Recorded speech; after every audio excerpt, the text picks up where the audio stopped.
It's spooky.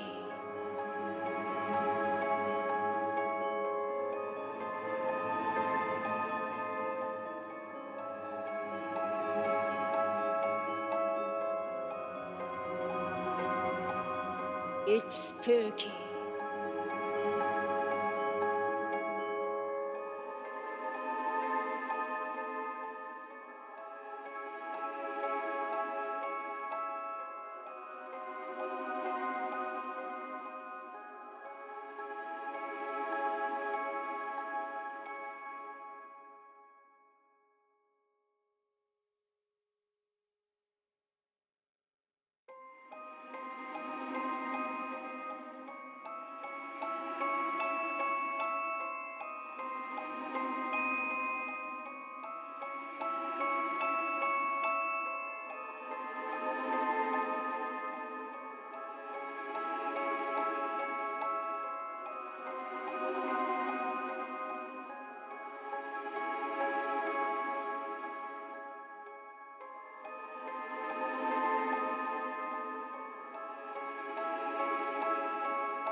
And we're all going to hang on one quick second because I left Robin muted. What? Okay, they can hear you now.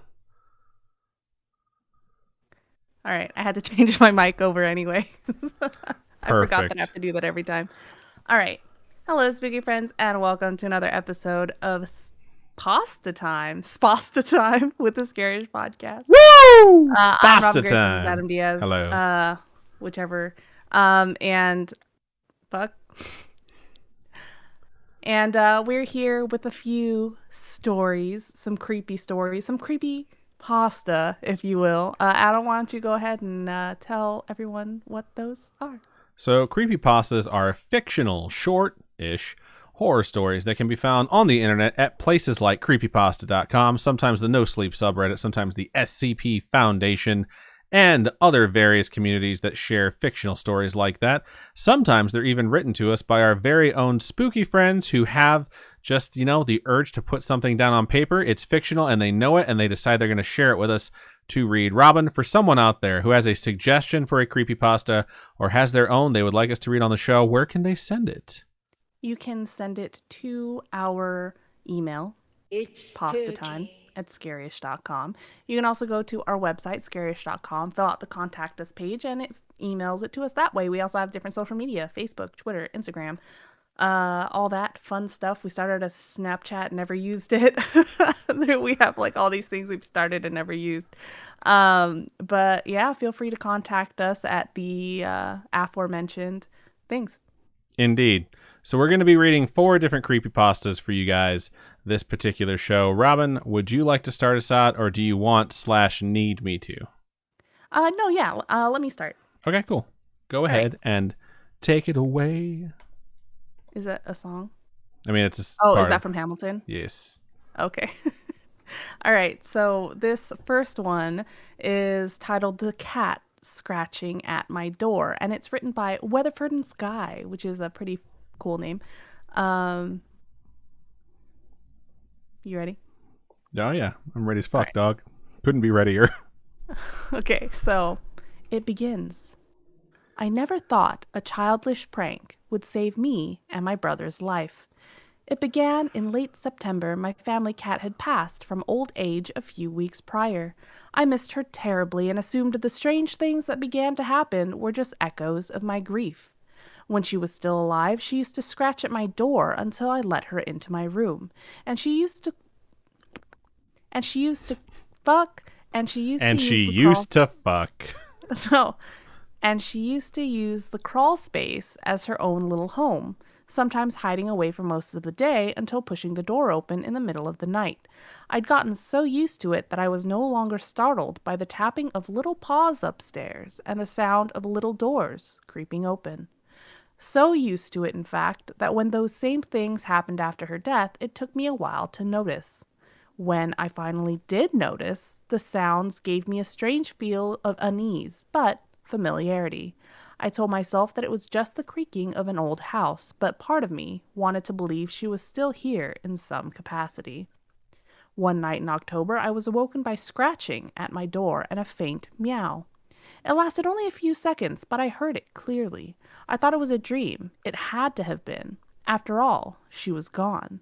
But then, it kept happening every night at 1:46 a.m.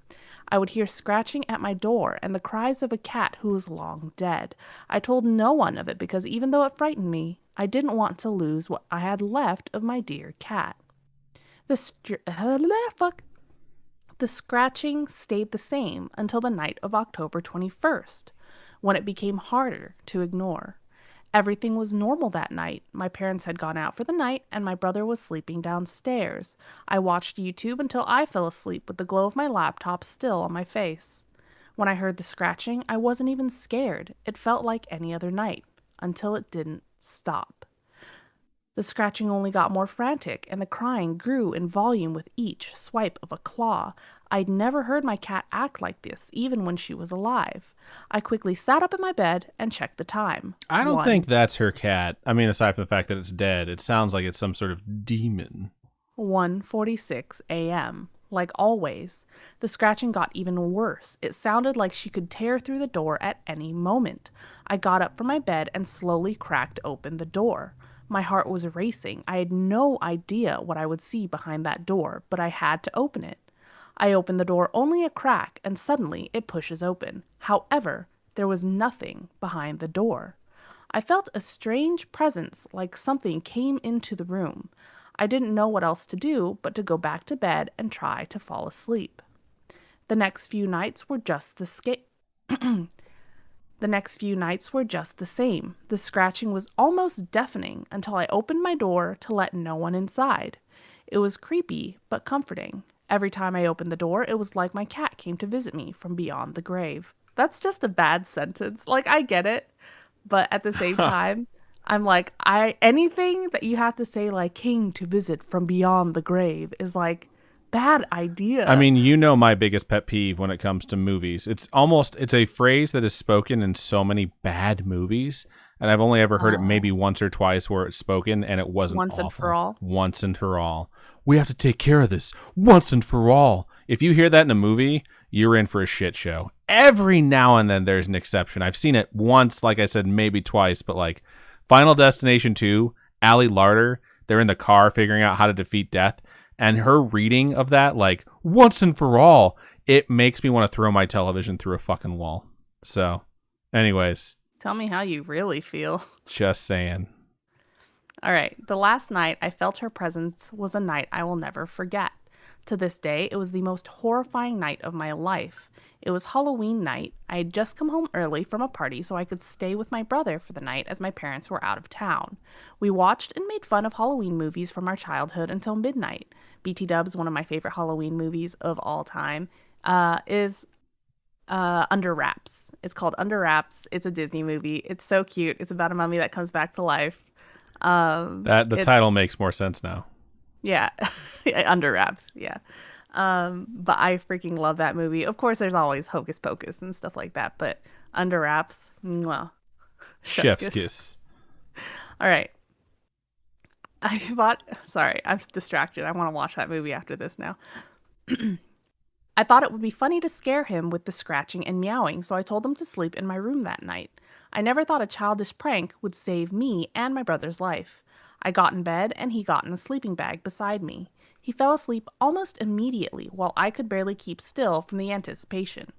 Suddenly, my window flooded with light. I assumed it was my parents coming back early from their trip, but something felt off. The clock struck 1:46 a.m. Instead of scratching or meowing, the little door to the crawl space just flung open. A dark figure rushed out and jumped right at me. I let out a scream, waking my brother beside me. The dark figure went through my chest and disappeared behind me. I was left hyperventilating and holding my hand to my chest. This wasn't a visit. It was a warning. I heard what sounded like someone trying to get inside the house, and without hesitation, I grabbed my brother and told him to go into the crawl space. He was groggy and disoriented, but did what I said. I followed behind him and moved a chair in front of the little door before closing it. I told him to be completely silent. We heard a big crash and then footsteps downstairs. Someone had broken through the window. I heard the stranger open all the doors and push things over. I felt my face go white as I heard the stranger start to come up the stairs. How do you feel your face go white? I know what it means to feel your face go hot or your blood run cold. How do you feel a color?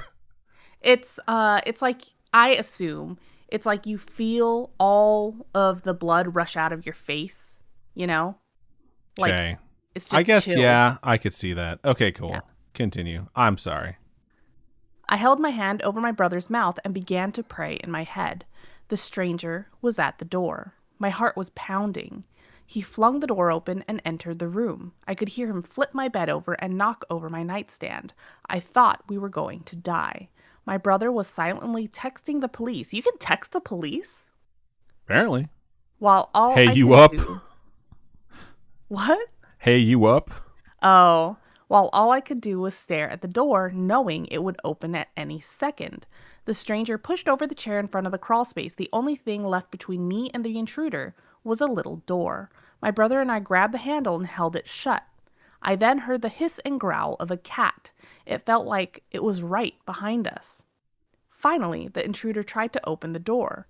We held it shut for as long as we could until the stranger flung it open with one great pull.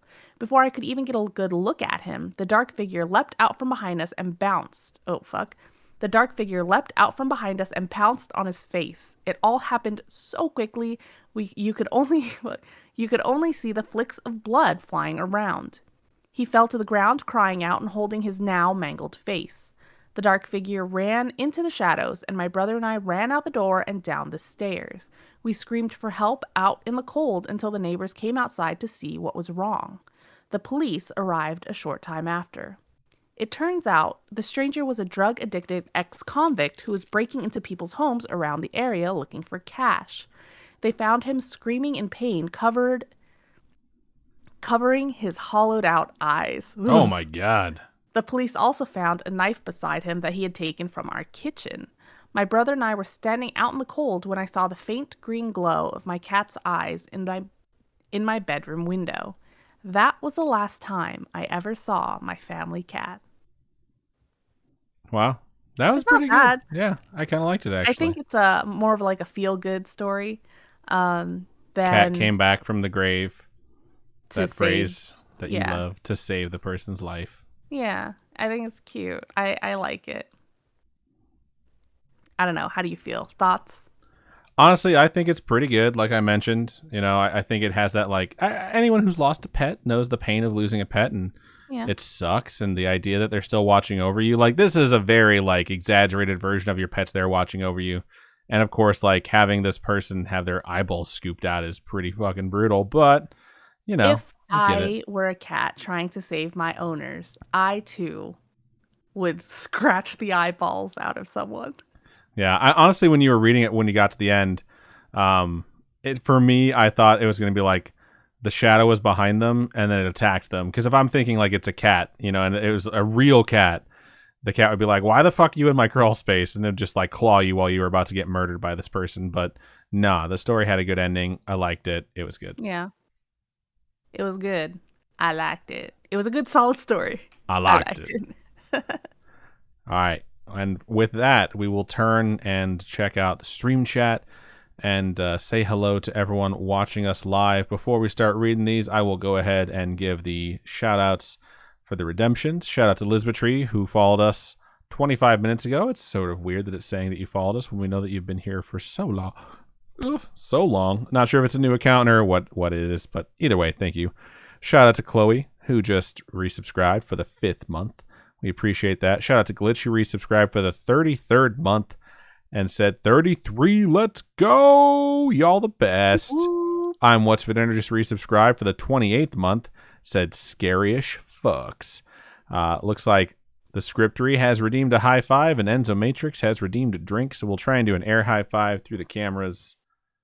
It's as good as we can do right now. I mean, Wait, on bend my over. camera, it looked pretty good.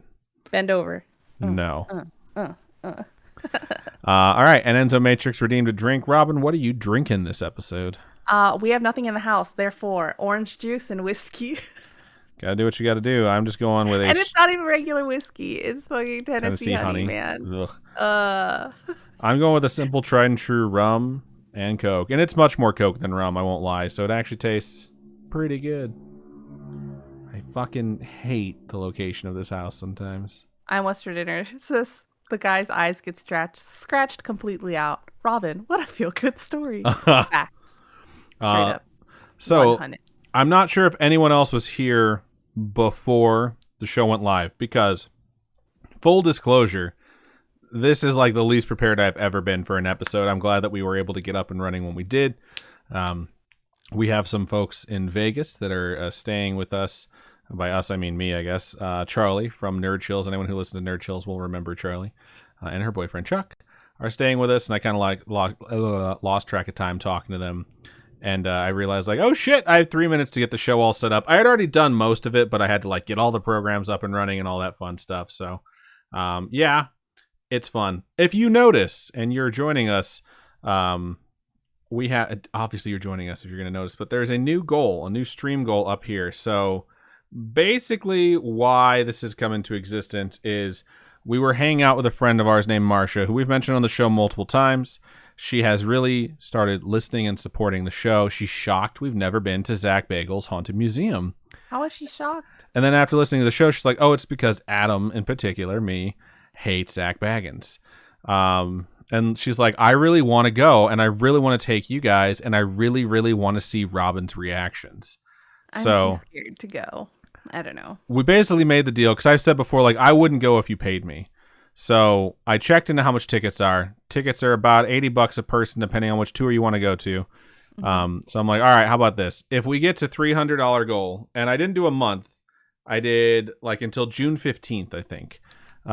If we get to $300 on this goal, we will go. And we will tell folks when we're going to go. So if you are in the Las Vegas area and you want to try and attend at the same time, so we you're can saying go. It's kind of like when we went to the Winchester Mystery House? It's like a Winchester Junior, mainly because Winchester is way cooler. You know, I assume. I mean, there could be really good stuff in Zach Bagel's museum, but if you're in Vegas or if you're going to plan a trip to Vegas in the middle of June,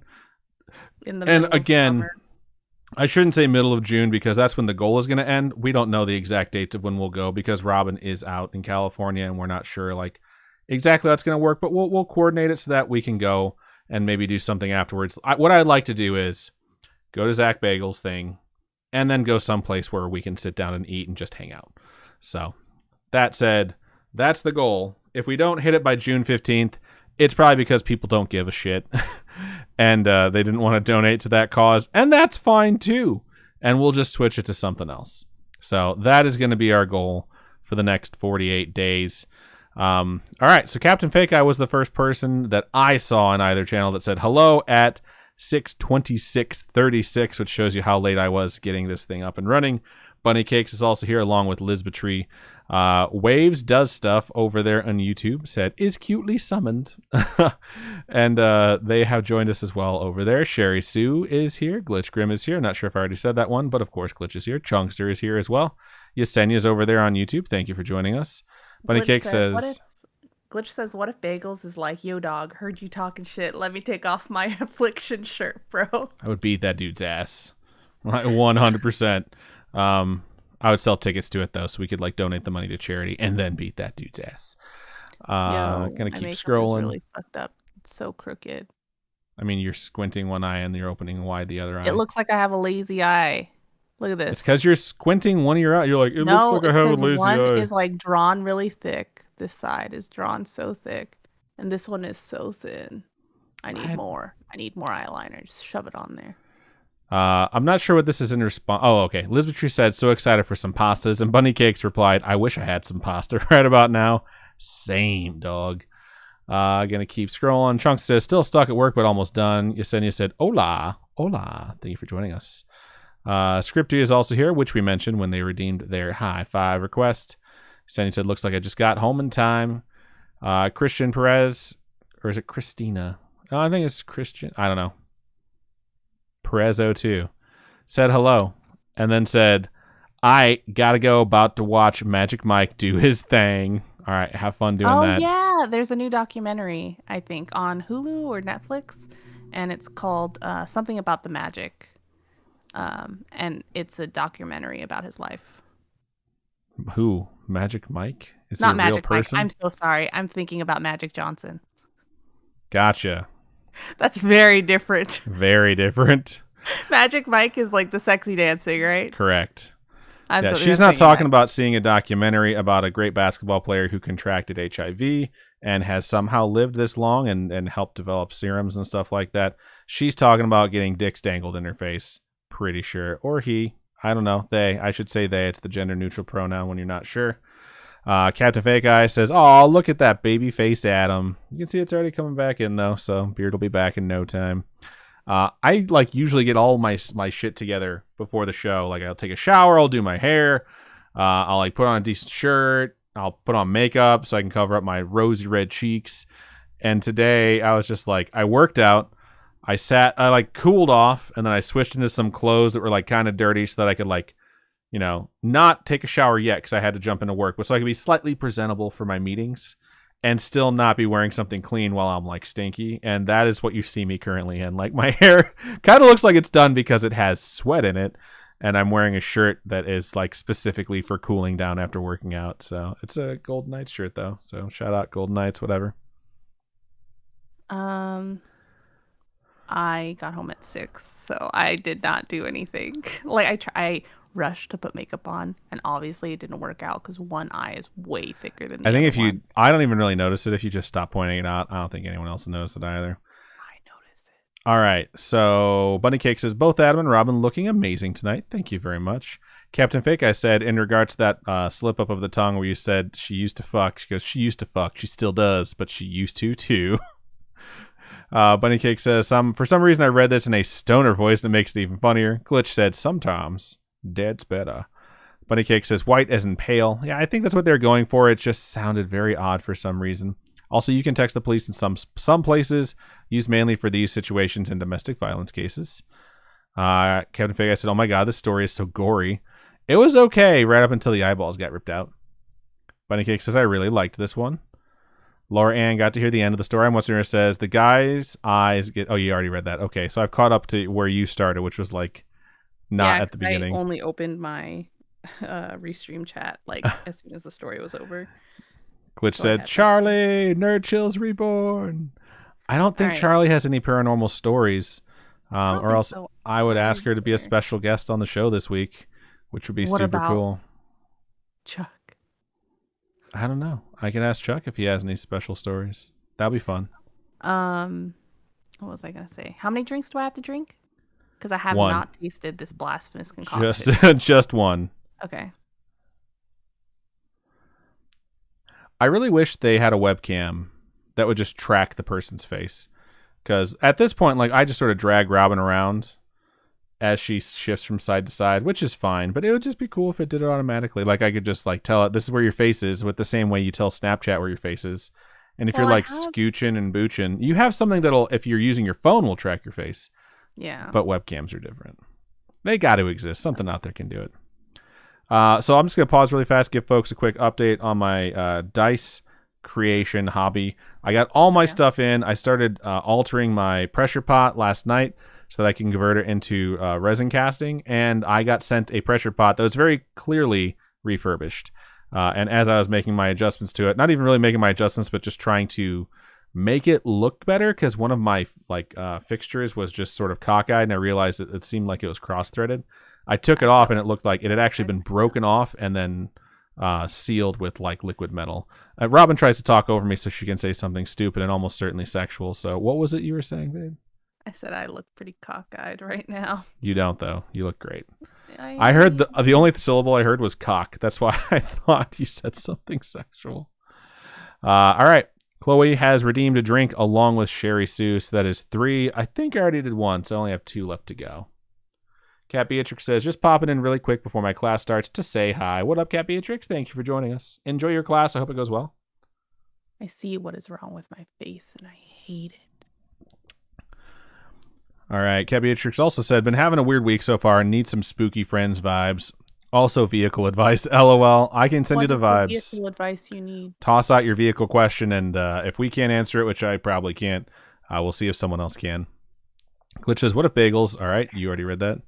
I'm What's Your Name says, go see the museum, then go somewhere to talk shit about bagels, perhaps while eating bagels. We have an Einstein bagels. It's pretty close. Glitch said then he could haunt his own museum full circle for circle. That's funny.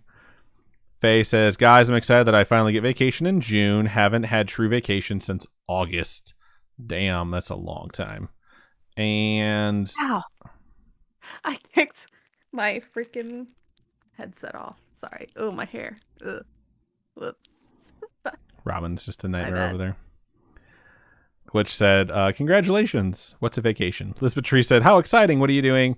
Faye said, going to California to see my fam and maybe go to Disneyland. Brandon over there says, hi, spooky friends. What up, Brandon? Thank you for joining us. Lisbeth Tree says, yay for family time. Robin's leaving, apparently.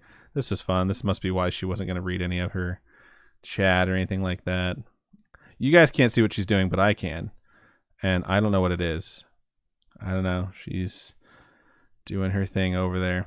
All right. Cat Beatrix says, I hope you get to go to Disneyland. Would love to get boba or something while you're in SoCal. Liztree says, I can't seem to redeem anything. That is odd. Other folks have been able to redeem some stuff. Did you blow all your money perhaps voting that I would do something that I failed at doing? Chloe says, I just tried to redeem a drink too, and it wouldn't let me either. I don't know what's going on with it. It's supposed to let you do 6. It's got to be something wrong with Twitch. Oh, Robin's doing her makeup. Glitch says, can't wait to see them dice, Adam. Thank you so much. Glitch says, stop looking at me like that, Robin, because Robin was just staring at the screen. Liztree says, Robin, your eyeliner is still better than anything I could ever do. I suck at winged eyeliner. Glitch says, I know what's wrong with it. Ain't got no gas in it. I don't get that. Faye says, the winged eyeliner looks great, Robin. And Liztree said, Entomatrix said to Liztree, whatever you do. Entomatrix said to Liztree, whatever you do, amazing makeup and nails. All right, Brandon just redeemed a drink. I don't know why some people can't redeem right now. I think there's something going on with Twitch. So that's got to be what it is. Because if some people can and some people can't, it's like super bizarre. Let me see if I can redeem on my Malum account. Yesenia says, so I just wanted to share because I need someone to be as excited as I am. I finished my final class today, and I will be graduating in June. Congratulations. That is awesome. That is an absolute huge accomplishment, and we are very, very proud of you. All right, I'm jumping into Twitch to see if I can redeem some stuff or if it's going to block me, and then maybe I'll know if it's account-specific or channel-specific or what the hell's going on. All right, let's redeem a high five. No, let me. Glitch redeemed a drink as well. I'm not sure. Stupid Twitch. Twitch is being stupid. All right, Brandon said, blah. Lizardtree said, congrats. Glitch says, yeah, I can't do it, and then redeemed a drink. So, I don't know. Maybe it's lagging for redeems. I mean, they say they can't do it, not that it's not popping up. So, Glitch said, oh, well, I didn't see it go through. I can see it on our end. I don't know. So, either way, 1, 2, 3, 4, 5. We have 5 total drinks. I think I still have to do 3. So, yeah, I'll go ahead and do that. Maybe Robin will talk to us at some point instead of doing her fucking makeup for 20 minutes. Yeah, hold on. I'm a shit show. Hold on.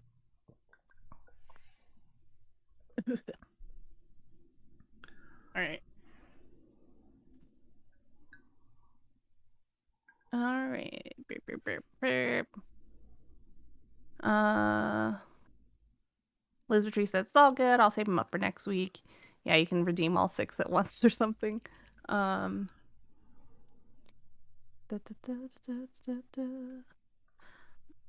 sister is also graduating next year in May, I think. So I'm super excited about that too. I talked to her today about it. She's gonna have a master's degree. She's gonna be so cool. Super exciting. How many do I have to drink? 3? 5 total. So however many you have left on 5.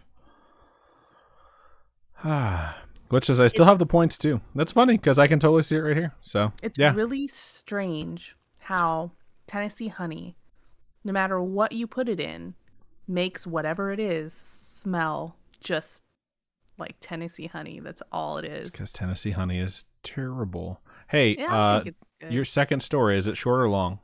It is long. It is. All right, I'm going to do my short one then. Because I have a short and a long. So I'll do my short one. Or should I do my long one? I'll do my short one. I'm going to do my short one. Then you can do your long one. Then I'll do my long one. And then we'll be done. You do you, boo. Okay, so we're caught up on chat. It's 7:02, so that's pretty good. We're going to go ahead and pause right there with the chitter chatter, the pitter patter.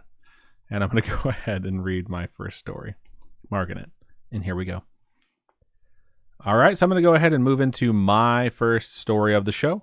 And this one is called The Statue. And it goes like this. Statue. A few years ago, a mother and father decided they needed a break. So they wanted to head out for a night on the town. They called their most... What? I said, who doesn't want to go out on a night on the town? They called their most trusted babysitter. When the babysitter arrived, the 2 children were already fast asleep in bed. So the babysitter just got to sit around and make sure everything was okay with the children. Later that night, the babysitter got bored and went to watch TV, but she couldn't watch it downstairs because they did not have cable downstairs. The parents didn't want children watching too much garbage. So she called them and asked them if she could watch cable in their room. Of course, the parents said it was okay, but the babysitter had one final request. She asked if she could cover up the angel statue outside the bedroom window with a blanket or a cloth because it made her nervous. The phone line was silent for a moment, and the father, who was talking to the babysitter at the time, said, "Take the children and get out of the house, and we'll call the police. We don't own an angel statue." Not sure if an angel statue suddenly appearing warrants running out of the house, unless you know something about this angel statue, like it's, a weeping angel. It's Doctor Who. Anyways, back to the story. The police found both of the children and the babysitter slumped in pools of their own blood within 3 minutes of the call. No statue was found. That's it. That's the end. What? That's the end of the statue. Yeah. Children and babysitter murdered. Angel statue vanished. This was written by Anonymous. Shout out to Anonymous for writing that.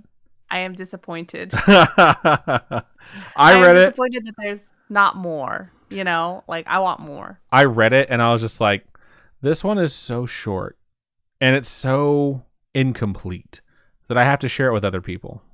Like, you could build this one up really well, and if you really want to make the angel statue your bad guy, go for it. If you want it to be mysterious, that works too.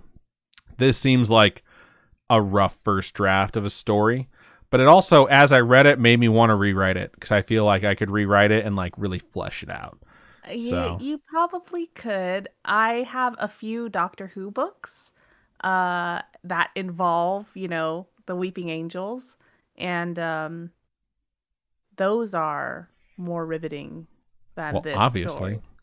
This, I think when you have the dad say, immediately get out of the house, it's but it's just a statue. Why would I leave the house? You gotta build up. Why. Yeah. Peek and then back off. So, okay, cool. That was fun. And that's my what is it called? Shit. I have no idea. That's the rule in life that I follow. You always want to peek and then back off. Otherwise, Adam's like, "What the fuck are you doing?"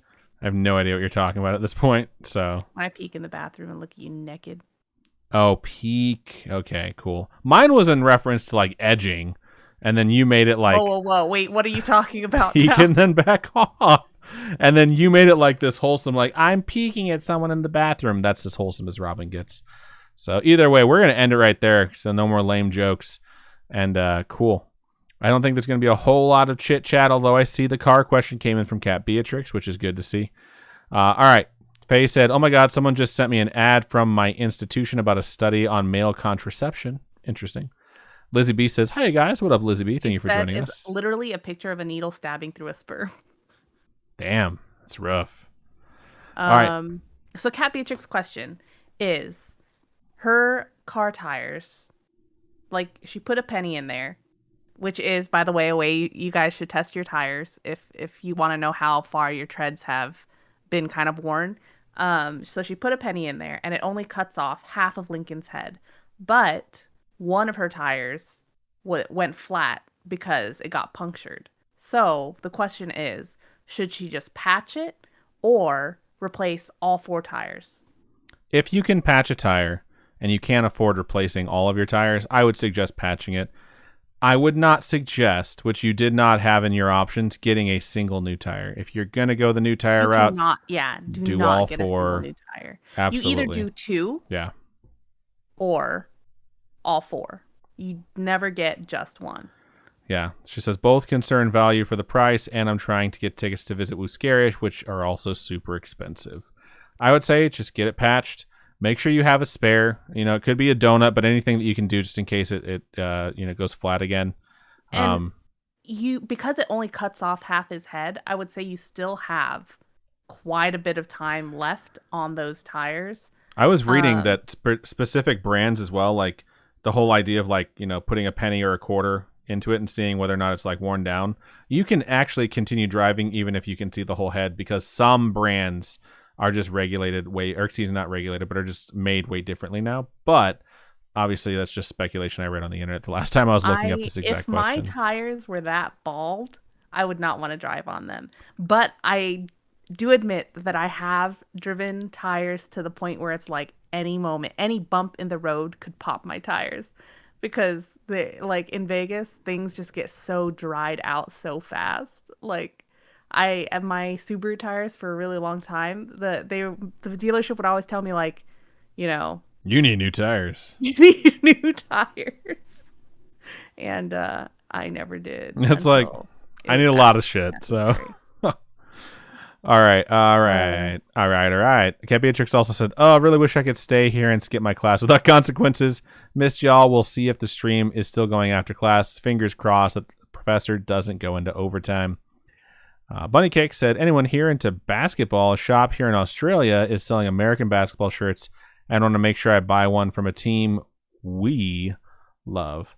I am into basketball, but I'm a Bulls fan, and the Bulls haven't really been that good. They made it to the playoffs this year, but they're playing the defending champions. They're down 3-1. They're almost certainly going to lose and get knocked out of the playoffs. So I know there's watch basketball, so a lot of folks out there who are Lakers fans and things like that.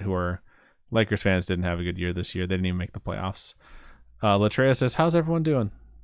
I'm doing okay. I'm all right. Yeah. Sherry Sue says, "Sounds like Doctor Who." Wow, it does. It's just like a murderous weeping angel. Yeah, the ones in Doctor Who are far less, bloody murder. They're far more interesting. Lizzie B said, "I'm having a great day. Thank you. We're glad to hear you're having a great day."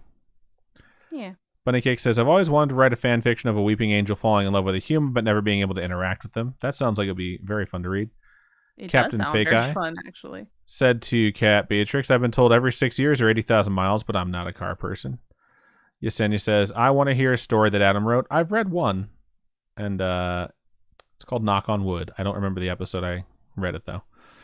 And that's like an old story I wrote like 15 years ago. I'm so old. You were 21. You were old enough to drink 15 years ago. Yeah. Holy crap. This year, my drinking age is old enough to drive. Oh my. This year, my tattoo is old enough to drink. I am old. Man. Enzo Matrix says to Cat Beatrix, "If the tread of your tires is anywhere between the top of Lincoln's head and the edge of the penny, they need to be replaced." Bunny Cake says, "Also favorite NFL team. For me, it's the Chicago Bears. I love sports. I love football the most, and the Bears are very near and dear to my heart." So, Lisby says, "Patch it." Enzo Matrix says, "With a puncture, it's called the rule of thumb. If it's closer to the edge of the tire than your thumb, they can't fix it." That's good to know. But yeah, most tire brands, new tires don't fully cut off Lincoln's head. Cat Beatrix says, "The 3-year-old tire is somewhere a little over 14,000 miles. Oddly enough, colleague thinks the tread on that one is more worn than even the older tires.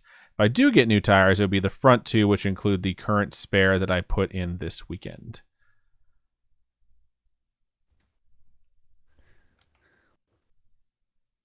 I think everyone needs to learn all these things at some point in their life because it's important to know.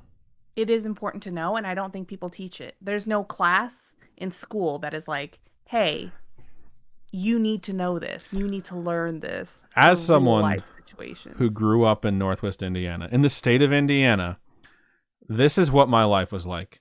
Hey, all the electives that we teach outside of the stuff you absolutely have to graduate, like shop, home ec, auto body class. We also had technology, communications.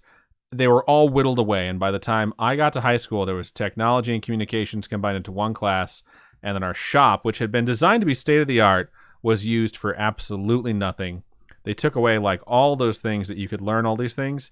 And then 15 years later, those same people who voted to take those things away from those kids are like, fucking millennials don't have any life skills.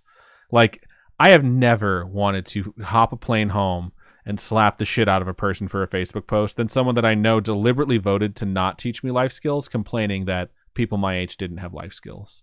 It is so fucking annoying. Anyways, Cat Beatrix says, "Robin, Adam, feel free to read all the car advice for the pod so I, and anyone else who's not a car person, can double back for notes." LOL. Excuse me. I want to include it on the pod, but it'll stay in perpetuity forever on YouTube. So anyone who watched this episode in the future will be able to hear it. Bunny Cake says, I was eyeing off the bull shirt because it looked like the coolest. It is the coolest. Lizzie B says, so I've been sort of obsessed with the Johnny Depp trial. I think the Johnny Depp / Amber Heard trial has captured a lot of people's attention. I don't have an opinion that I'm going to share on this because we do try and avoid specific topics of a controversial nature that are outside of the realm of like the supernatural or true crime or stuff like that. I will say, if you want to hear the facts, the case, that it's been very publicized, so it's not like it's a secret. You can go check that shit out and form your own opinion.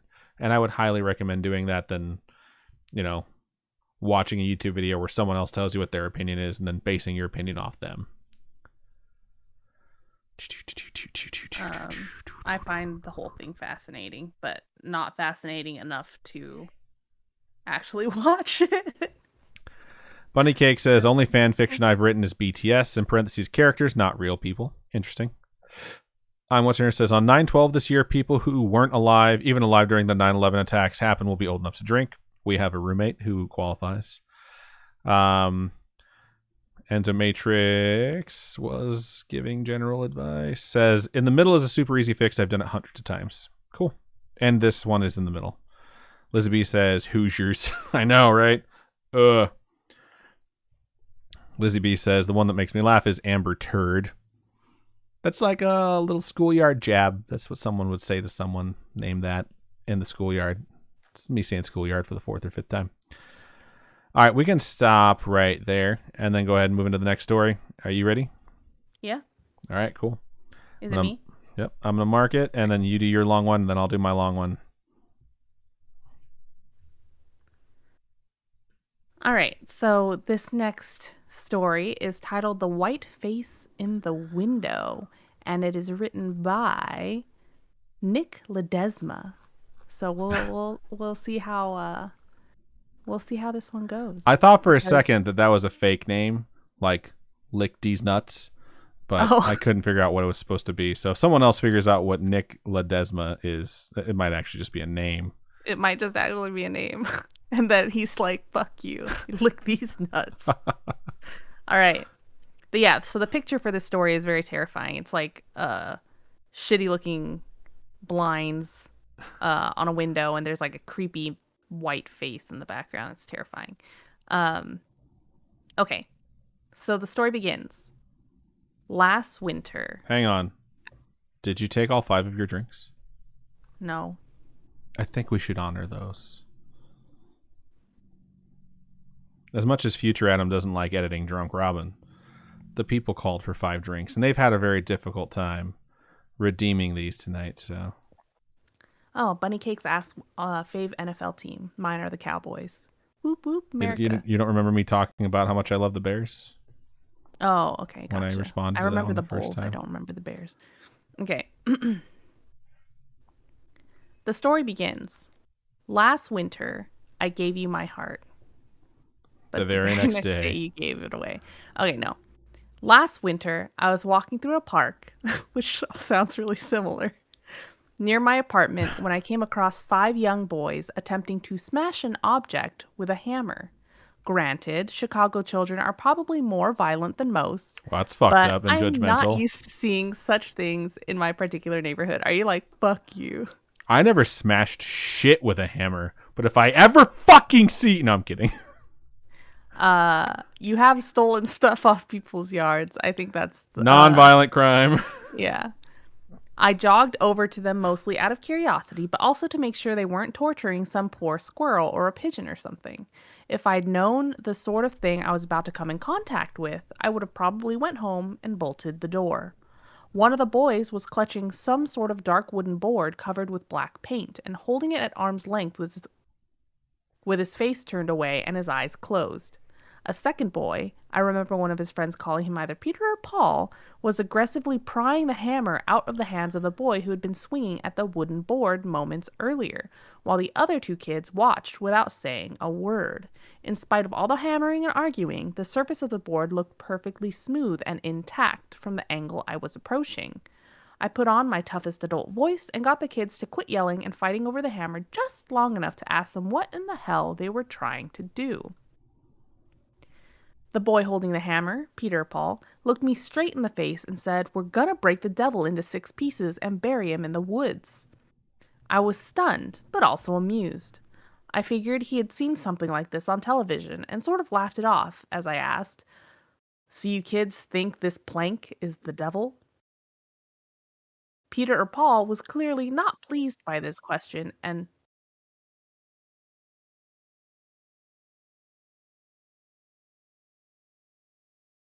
who the fuck was that? Spooky Mom called, and she knows the time of the show, so I was like, oh no, something's wrong. No, she forgot what time it was. Time difference, time zones are a thing, so.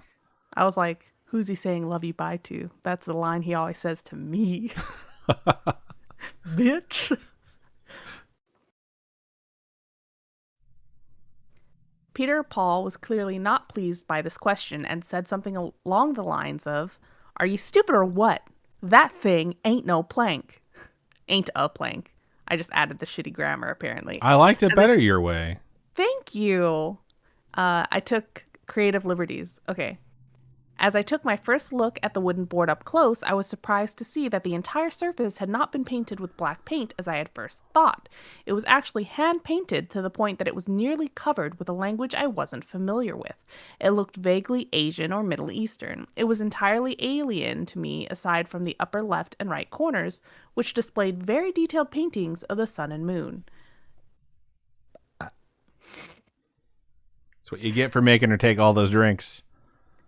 In the center of both the sun and moon were unnerving faces with blank expressions. As I thought about this last detail, it became clear to me that this board was some sort of antique, handmade Ouija. Ouija? Ouija. It's pronounced Ouija. You know that. Peter Paul explained to me that his grandfather owned an antique store and was on his deathbed. He had requested that the boy's mother take this board from his store safe. He had requested that the boy's mother take this board from his store safe and break it into 6 pieces and dispose of it immediately, burying each piece in the woods not less than a mile apart from each other. He would not say why this had to be done, but continuously referred to the board as that wooden devil. When the boy's mother had refused, thinking it ludicrous as any rational person would, the grandfather had enlisted the boy and his friends, given them the store key, and told them the safe combination. I remember the kid telling me he was disappointed. He had always thought the safe held his grandfather's stash of ancient pirate treasure. Upon grabbing the wooden board from the safe, however, the boys had run into 2 problems. Firstly, the board was hard as stone, and the best way to break the thing was turning into a point of argument now that the hammer had failed. The second issue was that the woods in Chicago are scarce, and woods large enough for burying things miles apart from each other are even scarcer. No, they're not. I mean, like, if you're downtown, sure. If you can drive for, like, 20 fucking minutes, you're good I to imagine go. these kids are, like, small kids. They can't drive. Well, I mean, they're not scarce in Chicago is what I'm saying. I mean, if you're a kid, then yeah. Walking distance, sure, that's fine. Realizing it was most likely not the best idea to get in the way of a group of kids' family issues when a hammer and a wooden slab are involved, I figured my best option was to break the thing myself to make sure the kids didn't get hurt, then be on my way. This proved to be extremely difficult. I remember thinking that the board had to be reinforced with a steel plate or something. I was beating on the thing with a hammer for the 100th time when I remembered that I had a hacksaw I had bought to remove a broken tree limb 2 years earlier and had never touched it since. I told the kids to sit tight and jogged down the block to my apartment. By the time I got back, it was snowing, and the boys were picking up the snow and throwing it at each other in clumps rather than snowballs. It was an unusually mild winter for us last year, and I think this may have been the beginning of the only snowstorm we had all year, if I remember correctly. There's no way. Chicago snows, like, insane amounts. Yeah, I mean, you get a lot of snowstorms, but I mean, there's been years where the winter has been really mild. I don't know if I ever had a year where we only had 1 snowstorm. That's less believable, or that's not as unbelievable to me as some of the other things, like Chicago kids being violent. Like, come on. I mean, Chicago was at one point like the crime capital of the U.S. It's never been number 1 per capita. Also, if you're going to look at crime statistics or statistics basing cities versus cities, you have to make sure you do per capita. If you don't know what per capita is, it means like per 100 or per 100,000 people. Because, yeah, a place that has 2 million people is going to have more of any statistic than a place that has, I don't know, 25,000 people. But if you rate it per 10,000, then you know. Then you know. Just saying. Just saying. The 5 of them continued to play with the snow as I hacked into the board with my saw. It took an unusually long time, but it worked. When the first piece snapped off, I picked it up and saw that the grain, where it had been cut, was unlike anything I had ever seen before, spiraling in a very distinct pattern that I can still picture in my head. The unstained wood was a deep reddish brown. Blood. When the board was in 6 pieces, Peter or Paul grabbed the corner with the picture of the sun. Then he and one of his friends ran a short distance into a wooded area on the edge of the park and buried it about a foot down. As this was going on, the other boys explained to me that they were planning on spending the day riding the elevated train and taking the pieces of the various wooded areas. Taking the pieces to the various wooded areas they had come up with. They just needed one more place to bury the 6th piece, and I hadn't come up with anything yet. As it happened to be a Sunday, if I recall, I offered to do it on the way to work the next day, and they agreed that it was a good plan. As the 5 of them walked away toward the north, I saw them enter a station for the Blue Line train, and I never saw them again. Later that night, as the snowstorm started to get really bad, I remember thinking that I hoped I hadn't made a mistake by letting them go off on their own. But a strange adult hanging around with 5 neighborhood kids tends to give people the wrong idea, regardless of whether he's looking out for their safety. I hoped they had gotten their task finished before the storm had really hit. The corner of the board I'd wound up with was the corner with the painting of the moon with the blank expression. I'd really planned to bury it. I swear I did, but we all wound up snowed in the following morning, and it ended up in the drawer of an end table. I don't know if you've ever been snowed in during a Chicago winter, but when this happens, they tend to send out these huge monolithic snow plows that push all of the snow into mountains on top of all the parked cars, none of which will be capable of moving an inch for at least 2 days. No. You have to dig your car out. I have been told by so many professors, like, you don't make it to class, I don't care if your car is buried. That's on you. Leave 30 minutes early, dig your car out, and make it on time. And I have had to do that so many times, just saying. Even like for really bad snowstorms, like as soon as they plow the roads, they're like, you should fucking be here, period. The day was rather uneventful, but as nightfall approached, I was taken by the eerie notion that someone was watching me through my living room window. I kept glancing toward it, expecting to see someone peering in at me, despite the fact that I live on the 3rd floor and my living room window faces the street. After a while, I shook off the notion, and I believe I went to sleep around 11. Around 1 a.m., I was awoken by what sounded like a mechanical device humming loudly and assumed it to be my heater, possibly being overworked due to the snowstorm. I stood up and put my ear next to the vent, but the sound wasn't coming from there. I walked into the living room to check the settings on my thermostat, and immediately every hair on my body stood at full attention. The sound was coming from the direction of my living room window. And as I turned to look, I caught the ghastly image of a solid white face with a wide mouth and dark eye sockets on the other side of the glass. I quickly turned on a light and the face disappeared. The mechanical droning noise seemed to recede. Had it all been my imagination, I wondered? When I was younger, I once had an episode of sleep paralysis where I witnessed a tree devouring my neighbor's dog through a bedroom window. But when I came out of it, the tree was back to normal and the dog was perfectly fine. Had this been something similar? Nevertheless, I hardly slept the rest of the night. I kept thinking I was hearing that deep mechanical drone somewhere in the distance. By the next night, I had regained my wits and fell asleep in my bed sometime around midnight. I awoke again, terrified, to the sound of the same mechanical drone as the previous night, but this time much louder. As I sat up in bed and I saw the ghastly white face with sunken eyes on the other side of the window near the foot of my bed, no more than 3 feet from where I lay sleeping.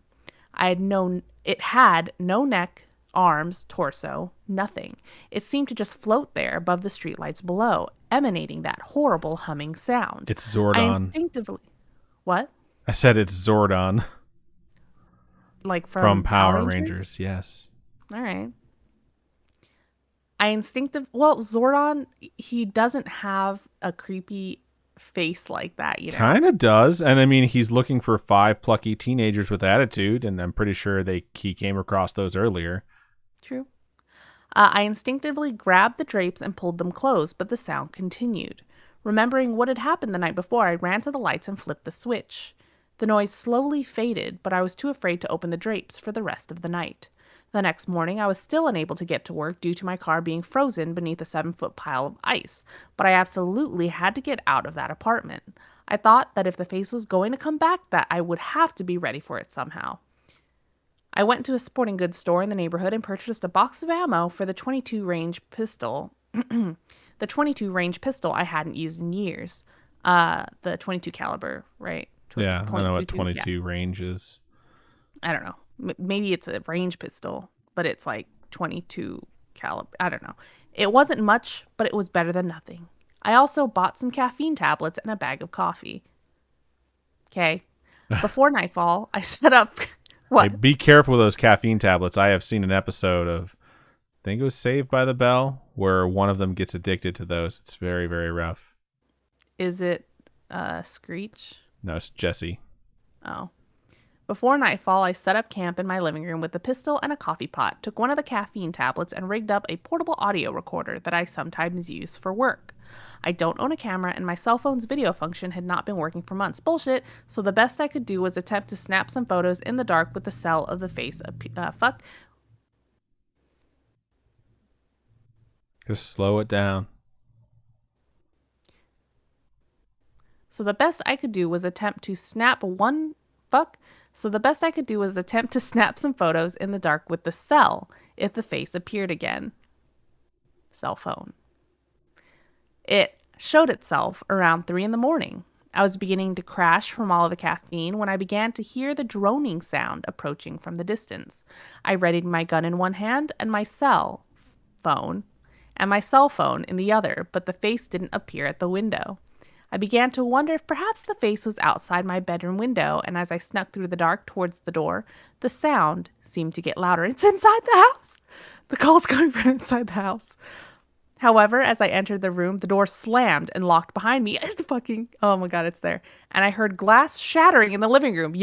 Suddenly the apartment was filled with the noises of things being smashed, thrown, and torn to pieces. The droning noise was deafeningly loud, and I covered one ear and turned my head away as I clawed at the doorknob with my other hand.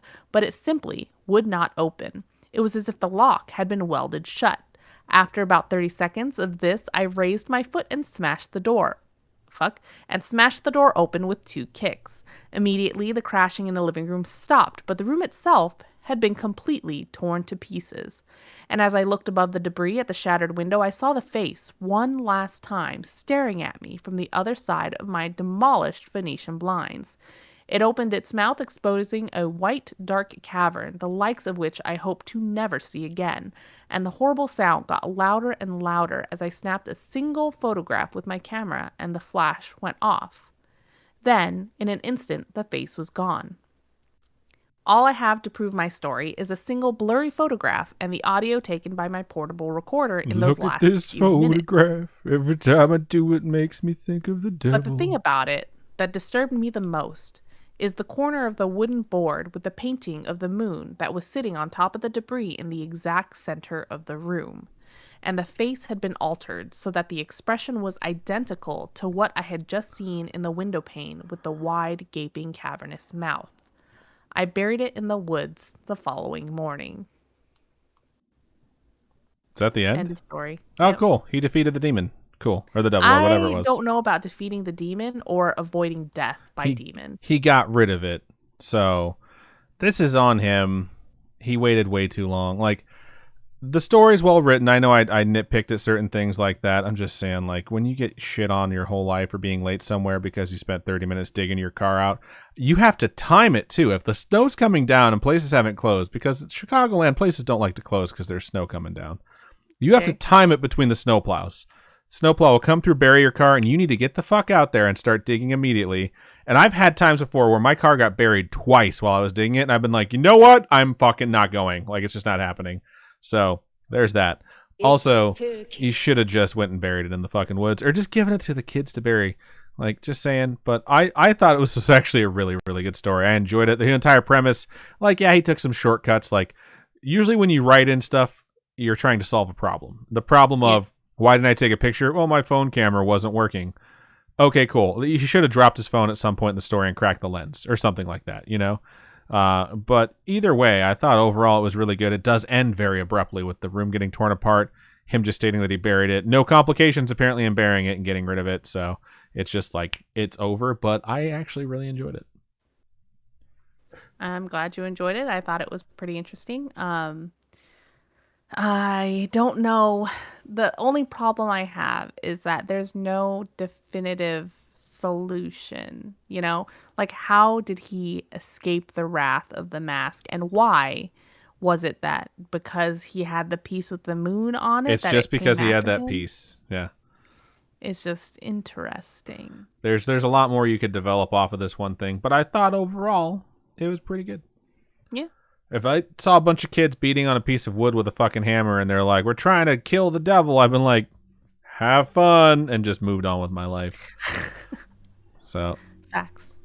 all right, let's look over into stream chat, see what everyone had to say. The last thing I remember reading was Amber Turd. Kevin Vega said, ew, that story is so gross, LOL. About Amber Heard and her poop. I don't know what that story is. I'm What's It Dinner also didn't know what that story is. Wait, about Amber Heard and her poop? Yeah, I didn't know there was I thought it was just a nickname people were giving her on the internet for being a bad person. No, she shit the bed. Like, Johnny Depp came out and was like, she shit the bed. It's such an expression for being like a mess of a human being. So to actually shit the bed is so fucking funny. All right.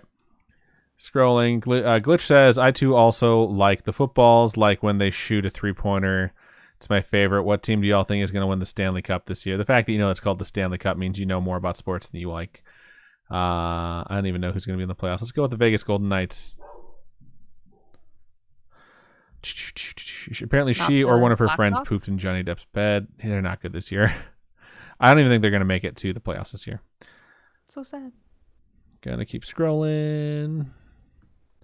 Enzo Matrix said to Cat Beatrix regarding the repair or whatever.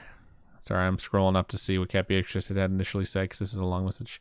Okay, to Enzo Matrix, Cat Beatrix says, you mean like a car registration inspection? Here is just smog, but no regular safety inspections. My last tune-up was last year. Approximate date escapes me. Enzo Matrix replied, yeah, that's what I meant. I was going to suggest going to a place that does inspections, but not repairs. For professional opinion, they are usually the most honest people, or you could even go to the local highway patrol station because they create and enforce any kind of vehicle safety requirements. That's like when people take their baby seats to the police and like put it in for me. There are certain places when I used to cover California and the East Coast when I was at Tesla for solar panels. One of the things that they had to pass inspection on before they could like install or turn them on was whether or not they had working fire alarms, smoke alarms, or smoke detectors, or whatever you want to call them. And certain counties, like you could have the fire department come and install them for free, which is super cool because a lot of people don't know how to do it. Yeah. Enzo Matrix says, there's a Mexican restaurant out here that had a drink called the Giant Ducky Death Star. If I remember right, a huge alcoholic drink with a rubber duck floating around. That's funny. I was going to say something and I've forgotten now. I'm going to keep scrolling through here. Glitch says, around for all my spooky friends. Of age, of course. Adam's tattoo can come. Ouch. Let's see. Lisby says, Hoosiers. Hoosiers give zero fucks about a snowstorm. I've literally driven to a friend's house in the middle of a blizzard. Because I was like, if I get snowed in, I don't want to be alone. Oh, I remember what I was going to say now. In Hawaii, we didn't do smog checks. That was not, when you had to get your car renewed, you had to get a safety inspection. And if you didn't pass the safety inspection, then you couldn't get your car renewed. So when I came to the continental US, I was like, what the fuck is a smog check? I don't understand what I have to do. What is this? Why do I have to take my car in for somebody to do that, but not do a safety check? You know, it's just weird. Midwesterners so hate the word smog, they refuse to use it. So in Porter, Lake, and LaPorte County, they call it emissions testing. I'm pretty sure in Chicago as well. But in Porter, Lake, and LaPorte County in the state of Indiana, those are the only 3 counties, or they were when I left in 2011, that had to do emissions testing. The rest of the counties were like, nah. I think that it's because their proximity to Chicago means they contribute to its pollution, means that they needed to see, and also they're like some of the most populated counties in the state of Indiana, meant that they needed to be regulated, which actually LaPorte County did not have to do it. Because, I know this because I lived in Porter most of my life, Lake for a little while. My dad used to get our cars plated in LaPorte County, and he'd use my uncle's address to just be like, I'm not getting my shit smog checked or emissions tested. But yeah, we have to get things smogged out here in Las Vegas. So for me, it's just been like, for the longest time, like, oh yeah, I'm totally familiar with that. All right, what else do we got? Hoosiers also give 0 fucks about tornadoes. That is true. I'm listening. Says my father. I want to listen to Lake Effect Kid. That song. Oh, the Fall Out Boy song. Yeah. I'm listening. Says my father-in-law left about a half scoop of ice cream in the container. What kind of monster does that? That's an awful thing to do to someone. Like, oh shit, I'm gonna have ice cream. Oh, it's a 1 spoonful. I used to have a roommate who used to leave things empty because he didn't want to tell you he ate your shit. So he'd just leave like a container of peanut butter in the cabinet, and you'd open it and it would be fucking completely scraped clean. You'd be like, I would have bought more when I was at the store. Why not just tell me? And Westerner says I used to beat on a piece of wood all the time. Wow. Enzo Matrix says time what's for dinner. That's almost worse than leaving the empty container. It's true. Lizzie B said, I'm so excited. I'm so scared. From the episode of Saved by the Bell where Jesse gets addicted to fucking no-dos. Oh. Lizzie B says, I feel old right now. Hey, you made me feel old too. So, because we're both old. Rude. I mean, it's camaraderie. It's okay. Captain Fake Guy says that's supposed to be dirty in regards to the beat on the piece of wood all the time. And Westerner says, if you have to ask, then I have failed. Chunkster says, wow, lovely glasses, Robin. Thank you. They remind me of Harry Potter. Me too. Bunny Cake says, anyone in the chat have pet rats? I do not. I have at one point, but I do not. Didn't Liz Batry used to have pet rats? No, I think that was a different one of our spooky friends that's not as active in the community anymore. Oh, Liz Batry might have also had them, but I know there was someone named Natalie who used to post all the time. Ah, yes. She had a lot of rodent pets.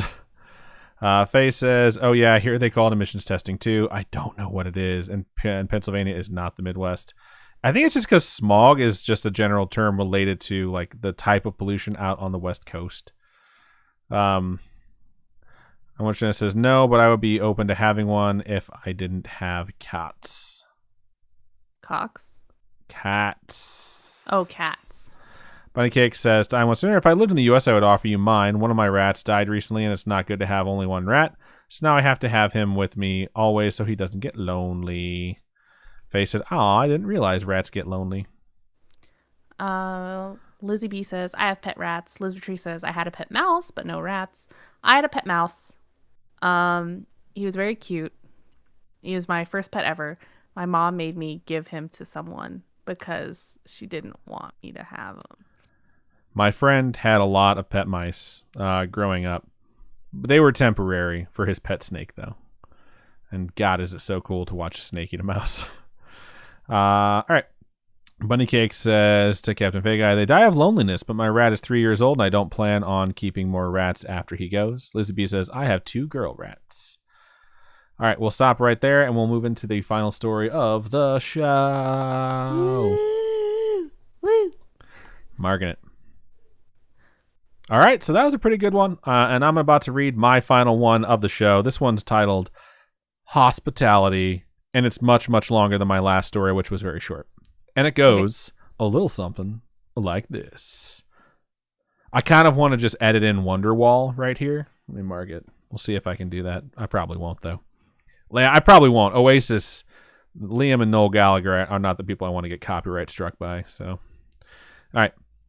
I've always been a creature of the city, the cold, hard streets, the tall, luminous skyscrapers, and the people, all self-absorbed in their own little stories, to be concerned with the person next to them on the subway, or the person they just rammed into trying to get where they needed to go. It's where I was born. It's what I'm used to. But sometimes you have to take a break from uniformity and treat yourself. And that's exactly what I did. I have a cousin down in Alabama, Deep South. Robin, can you give us a reading of the Deep South? The Deep South. You fucking nailed that, dude. I love Little Nicky so much. It's so good. He invited me over, and it was something I've put off for way too long. And what the hell? I guess it's time to mix things up. They have like moved from like third person to first person narrative. It's weird. It was like personal essay. Now it's like, I don't know, diary style, whatever. My plane landed after a 4.5-hour flight. My legs were cramped, my back was sore, and my brain was numb from the crying babies. But regardless, we landed. But I still had a long drive ahead of me before I could cash in at my cousin's place. Cash in instead of crash? I don't know. After I got off the plane, I went to baggage retrieval and then went to the car rental.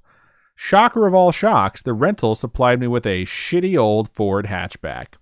It seemed like the best car they had, but I did my best to ignore the mystery stain in the back seat. Yuck. Okay, but it depends, right?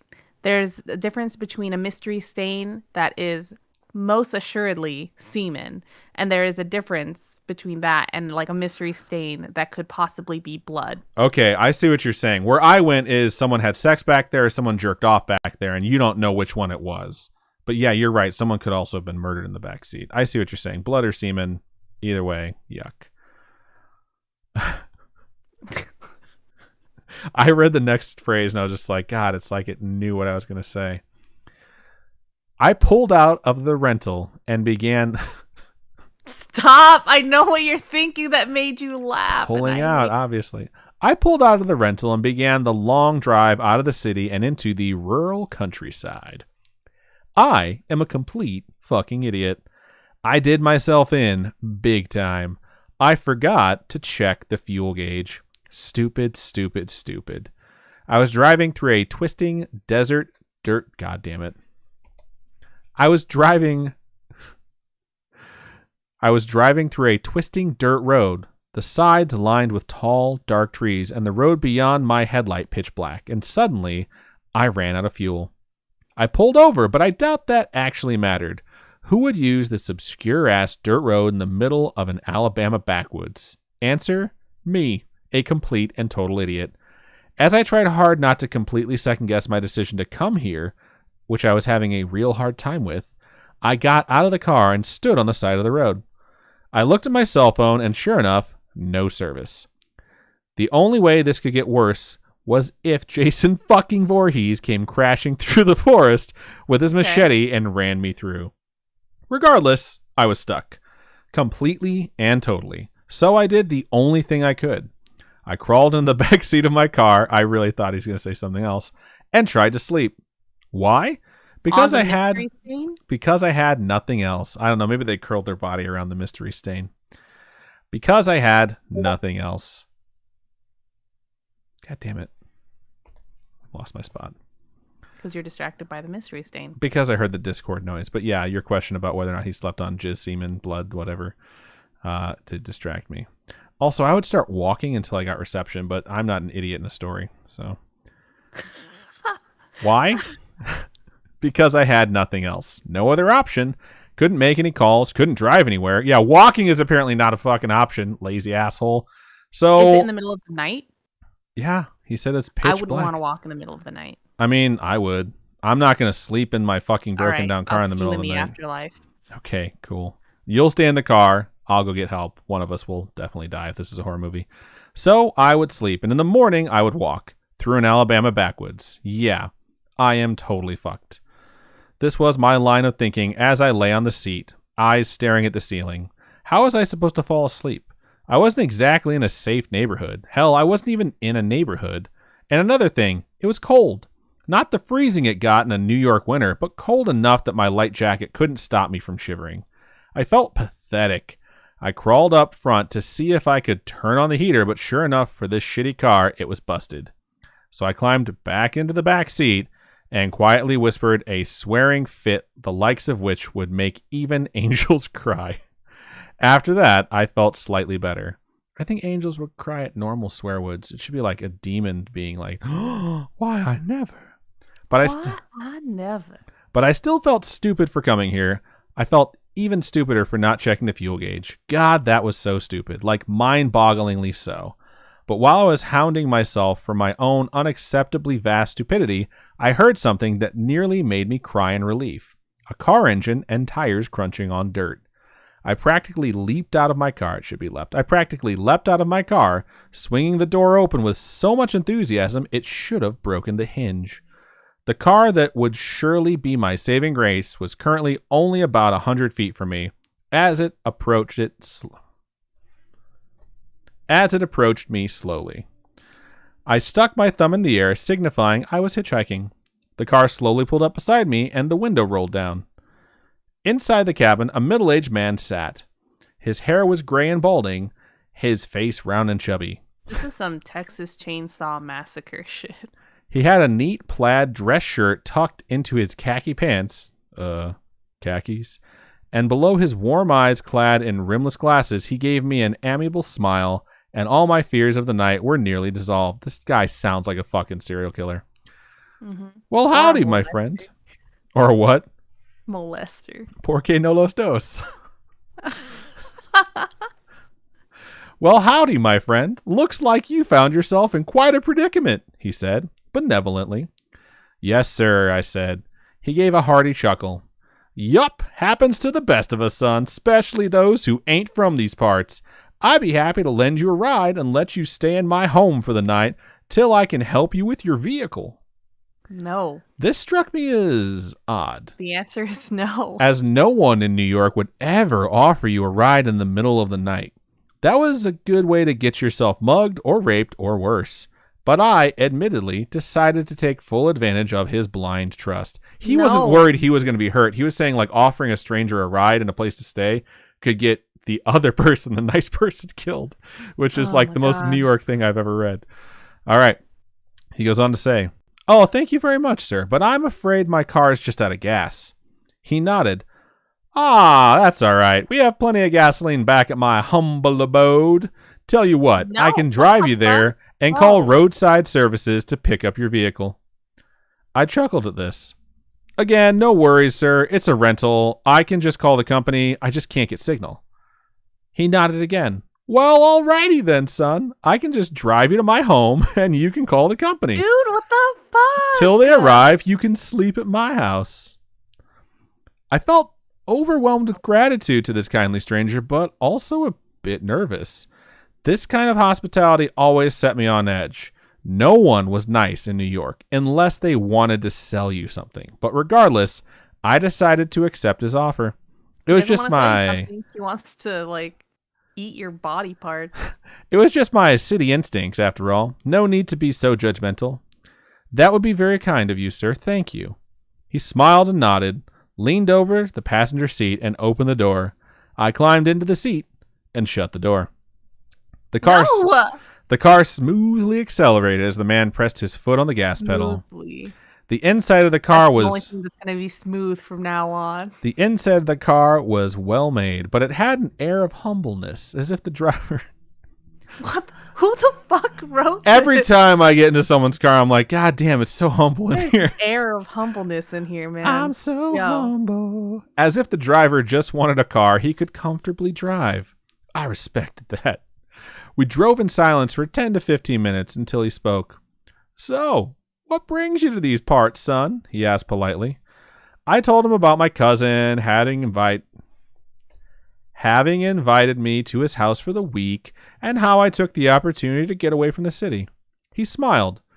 You know what, son? I've always wanted to visit the city myself, but I could never bear to spend too long away from home. I nodded. Because that's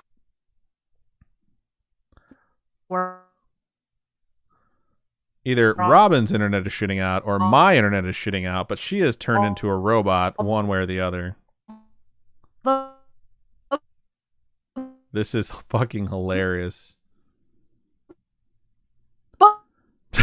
Bodies are. Okay, your audio just finally caught up. Can you hear me now, Mr. Yeah, I can hear you. Your video is now catching up as well. That was hilarious. It was like, but, ah, ah, ah. Say your thing again. Because that's where all the bodies are. Ah, okay, good. I will continue. I nodded. As much as I appreciated the stranger's help, I was not in the mood for extended conversation. And something still felt off. Why was his dick out? No, I'm kidding. I made that last part up. Shut up. Was I really this unused to politeness? Or was it something else? I was cut off from this train of guilt-ridden thoughts when the stranger spoke again. Hey, son, would you kindly grab my eyeglass wipes from the glove box? I have this darn spot on my glasses. I nodded and opened the glove box. I didn't see them immediately, so I felt around in the glove box, and while I was moving around, my hand brushed against cold metal. I felt around it, and my senses confirmed it was a pistol. That was strange for me because I didn't know anyone who carried in New York. I felt around some more, and my hand wrapped around a small box. I pulled it out and handed it to him. Thank you kindly, son, he said. Now, maybe this wasn't my business, but it was strange for me. I felt something strange in there. Do you carry? I asked, probably rudely. Stranger didn't seem to mind. Yes, I do indeed. I always carry a firearm in my vehicle. Makes me feel safer. Okay. Is he a creep or is he about to get murdered? I nodded. Yeah, there's logic to that. It's just that where I'm from, it's so hard to get a gun that no one carries except criminals and gun fanatics. The stranger shook his head at that. Darn shame that. Can't have too much protection nowadays, especially around these. A sharp bump from behind the car cut him off. He turned around, his eyes fixating out the back window, eyebrows cocked. Son, if you would kindly wait in here, I'll be going out to investigate that. I nodded, and he exited the car. When the fuck did they pull over? He skipped that part. But that anxiety in my stomach was slowly churning more aggressively. Holy shit. My fucking Discord notifications are blowing up right now, and I can't mute Discord because Robin's talking to us on Discord. Give me 1 sec. Maybe I can shut this server up. It is the server for my work. Robin's also going to disappear for a second. Hello, goodbye. Oh, yeah, here we go. Mute server. Let's just go with 3 hours. You can just shut the fuck up for 3 hours. That'll be perfect. All right, marking it. We're going to jump back into it. They heard a bump or felt some sort of fucking bump. And the guy's just like, I'm going to go check that. And then just magically like jumps out of it. I hate you so much. I'm really into this story, and I really hate that they didn't have a line in here about pulling over. Just pulling out. I nodded, and he exited the car. But that anxiety in my stomach was slowly churning more aggressively, and something felt very, very wrong. I decided to do something potentially very risky. I opened the glove box again and dug through it some more. After brushing past the pistol again, my hand found a book. But when I dug it out, it wasn't anything suspicious. It was a Bible. Something about this inconspicuous leather book set me on edge, so I opened it to the middle, and there, sitting in the center of a carved-out section of paper, lay a camping knife. In a book? Yeah, in a hollowed-out section in the Bible. I just heard something outside, but I realized, there are people in my home for once. I ran my fingers along the edge of the blade, and I saw something that horrified me. The blade was tinted slightly red along the edge.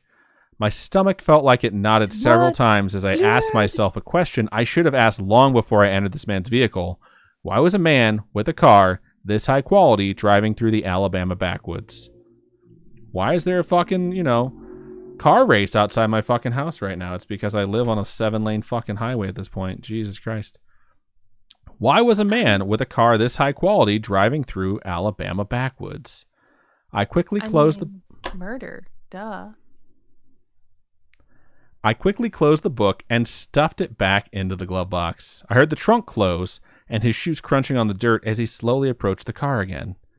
I saw his figure outside the door just before it swung open, and the man crawled back inside. He was shaking his head shamefully. What was that sound? I asked, trying to swallow down the building dread crawling up my throat. The stranger sighed. It appears we hit a rabbit, son. It was dead when I got there, so I moved it out of the way.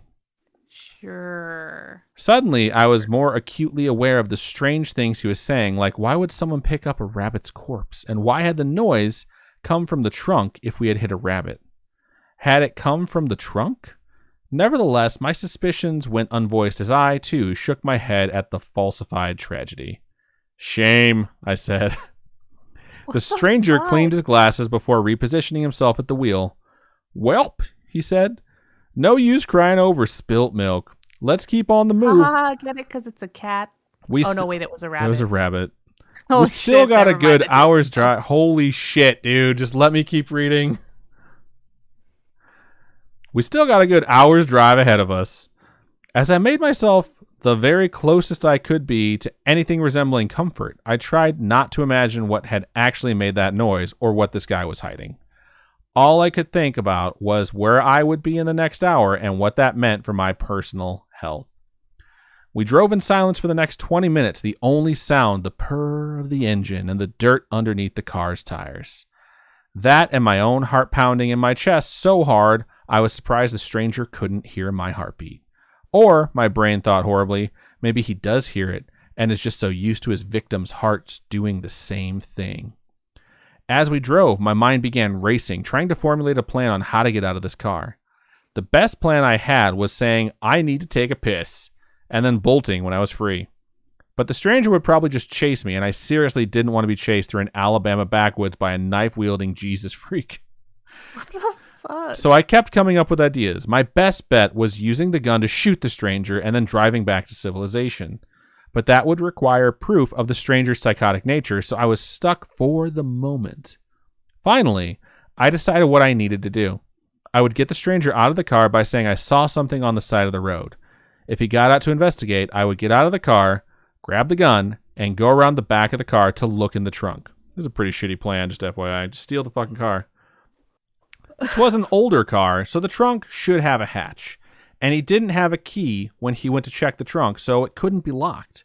So I pretended to stare at something on the side of the road. Is that a dead deer? I said. The stranger looked out my window, as I had hoped, slowed the car down. I wonder, he said. Stay here. The stranger's fucking stupid. Like, if someone was in my car and said, is that a dead deer? I'd be like, I don't fucking know, and just keep driving. The idea that I would just randomly pull over to check on a dead deer is ludicrous. Okay, the stranger says stay here. Not fucking likely. He got out of the car and began making his way into the trees. He seemed to be making his way to a dark lump in the forest, a few 100 feet away. Probably a log, but it could be mistaken for an animal with suggestion and darkness. I waited a few seconds, letting him get far enough away. Then I opened the glove box and drew the pistol. Then I slowly and carefully opened the car door, making as little noise as I humanly could. The door unlatched, making a thump noise. I trained my gaze on his round figure, but he didn't seem to notice. I then carefully tiptoed around the side of the car, treading lightly in the hopes of not crunching dirt under my feet. I felt in my pocket, and sure enough, my phone was still there. My plan was to snap a picture, then steal the car. If I had to, I would shoot the stranger. I looked at the gun and turned the safety off. I didn't know how to check if it was loaded, so I just hoped. Then, standing in front of the trunk, I reached for the handle. Dirt crunched behind me, and I whirled around, extending my arm in the direction of the noise, gun ready. The stranger stood with his arms clasped behind his back, his face shrouded in darkness. He gave me a chuckle as dark as his features. What? So, boy, you seem to be the curious type. Ain't your mother ever told you to refrain from nosiness? I gulped and placed my finger on the trigger. Stay back, I said. I don't know what you're doing or what's in that trunk, but you better stay the fuck away from me. The stranger tisked. Such profane language, son. What do you plan on doing with that weapon of yours? Shoot me? You ain't got the nerve. Not to mention you don't know anything about what's in that trunk. You'll be charged as a murderer. He took a step closer, illuminating his face just a tad bit more. His eyes glistened like fish eggs, boring holes into me with their fierce, murderous look. His smile was less that of friendliness and more like a wolf baring its teeth at its prey. Just before the kill. He reached into his pocket, pulling out a switchblade. Now, boy, why don't you hop back into the car and we forget this nonsense about me being a killer? That sound good? And then my stomach nodded several times over as it realized something very important. I never accused you of being a killer, I said. Why would you say that?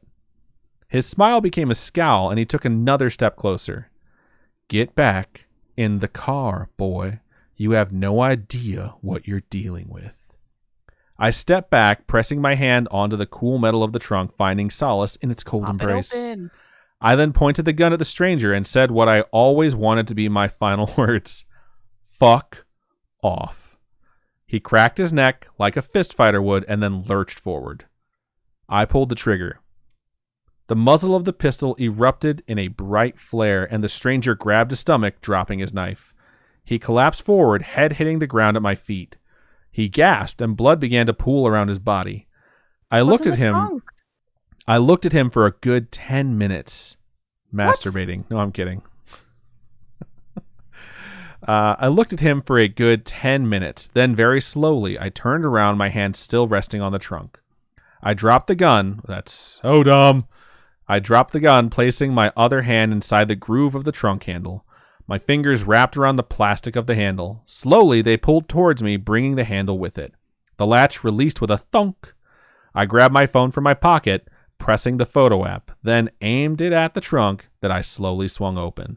The hinges squeaked slightly as they finished their rotation. The lights on either side of the trunk coated my body in a crimson red. Ooh, nice symbolism. And inside the trunk was something that would condemn me for all my life in the cell of a prison, something that would leave me burning in the deepest pits of hell for all eternity. It was something that proved me wrong and proved to the cops that I was a killer with no redemption. And maybe I was, because in that trunk there was nothing more than a deer carcass and a shotgun. He was a hunter, and I had just killed an innocent man. What the fuck? Dude. The end. But I mean, that guy was so creepy. This is the thing. He's a hunter? No. There was something wrong with that dude. You pull a fucking switchblade on someone who has a gun. You keep approaching him. You insist he comes back to your house with you. He should have just said, there's a fucking deer carcass in my trunk. Yeah, it's like all circumstantial stuff where it's like him being shady and acting like a fucking creep in the end is exactly what makes the guy think he needs to defend himself. I don't know what Alabama's laws are, but I'm pretty sure this guy's going to get off. Not like ejaculate, but like he's not going to go to jail. I don't know though. Who knows? It reminds me so much of My Cousin Vinny. Not really, not at all. Except that he's from New York and he's in Alabama. That's it. It's the only thing that's the same. So okay. Either way, I really like the way this built. I really like the symbolism at the end where like the car lights illuminate him in crimson red, like reflecting like the blood on his hands, that sort of thing. The blood of the innocent. Hopefully you all enjoyed it too. All right, that's the last story of the evening. It is 8:06. We're going to go ahead and read this chat while we move over into Marbles on Stream. All right, some hamster chitter chatter going on. Lizdry said Google says rats, making rats a digging pit is good for them since they like digging. Good to know. Glitch said, damn, shoots fired. I think it's shots fired. Oh. Faye says, if it were night, I would also stay in the car. LOL, I would get murdered if I walked. I was going to let Robin read these while I set it up, but she's been like completely useless this episode. Let's be real. Thanks. Obviously, I'm joking. I love you. I miss you. Faye says, this dude in the other car is definitely an axe murderer. Chuckle of doom, says Enzo Matrix. Faye says he is totally going to try and murder him. Enzo Matrix says, this voice is fantastic. Bunny Cakes agreed with Enzo Matrix. Lizdry said, oh man, this dude is creepy. Sharisu said, wow. Kevin Vega says, this is definitely a great way to get raped or mugged. And I agree with this New York school of thought, LOL. Lizdry said, probably has two white teeth to go with too big of a grin. Faye says, if someone calls their house a humble abode, I will try and murder them first before they murder me. My dad always used to call our house a humble abode. Faye says to Glitch, this is why I keep scalpels at home. Faye says, oh man, I hope this guy has a bat on him. Lizzie B says, damn, my phone is going to die and my charger is downstairs. Wamp, wamp.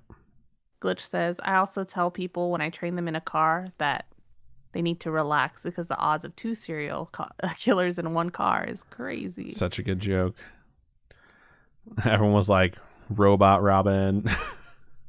Moon Princess, it's Robin. I've always wanted to be Daft Punk. Captain Fig says, talking about how the U.S. has so many serial killers compared to other countries because apparently we have way more than the next country, which is the UK. How much says, I don't believe that statistic at all. I've heard that statistics a ton of fucking times that we have half the serial killers in the world. Says, maybe we just catch our serial killers more frequently. I think that's just wishful thinking. People like in this country are obsessed with serial killers and they're obsessed with committing crime. It just escalates and people just develop this habit of murdering people along a fucking pattern. Mass murderers and serial killers are definitely different. Are you going to take over reading? Yeah, I'll take over reading. Let's see. Enzo Matrix says the U.S. has 3 times more serial killers per capita than any other place in the world. I don't know, about 67% of the world's serial killers. Of known serial killers is the most important thing. Camp Big Guy says the UK does have a bunch of good stories about serial killers. Straight up, I do like British documentaries about their killers. Liz Batry says this dude does not have good critical thinking skills when it comes to the story you just read. He does not. Like the idea of like, I need to check the trunk. Like, no, dude, just steal the fucking car. Like, if you think this dude is stupid enough to say like, oh, is that something I see on the side of the road? And he'll pull over, get out of the car and investigate the fucking woods in the dark. Take the car. Take the car somewhere and then check the trunk. You know? Then at worst, all you do is just accidentally steal a car. Liz Tree has redeemed a drink.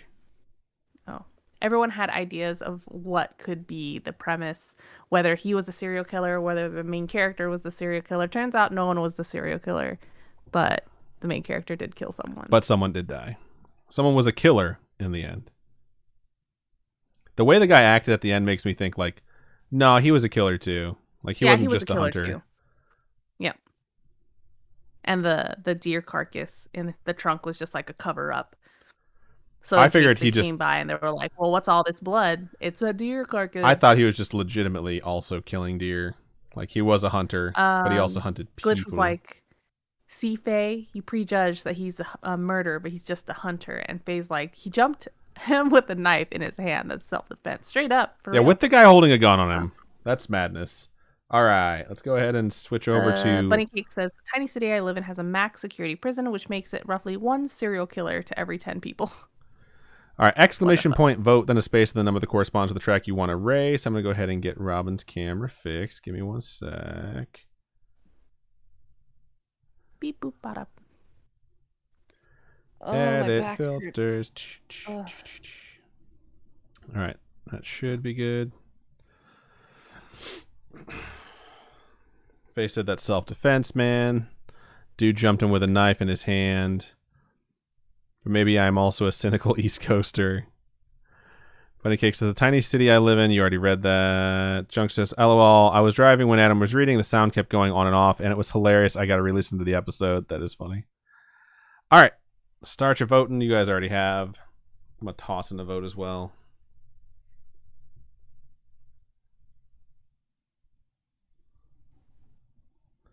Down for the count, and I'm drowning. And helpless. Helpless. Look into your eyes, and the sky's the limit.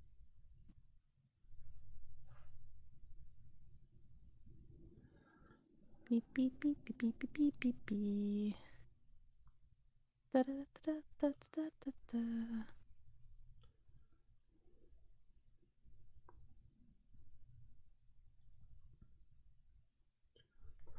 All right. Shout out to 911 Girl for resubscribing 39 minutes ago. Thank you so much. Oh man, I missed 2 subscriptions.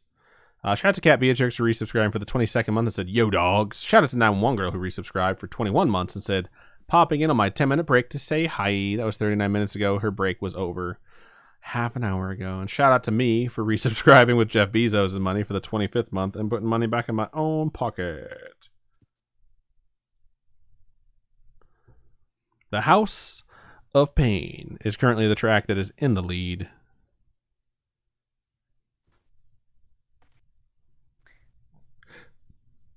Enzo Matrix says, "Woo, Malem just subscribed for 25 months." Indeed, What he the did. fuck? I also voted for 25 in honor of how many months it's been. Chunk says, is anyone watching Doctor Strange next week? I got tickets for next week, Thursday. I think we are. We said we might go with someone on the weekend.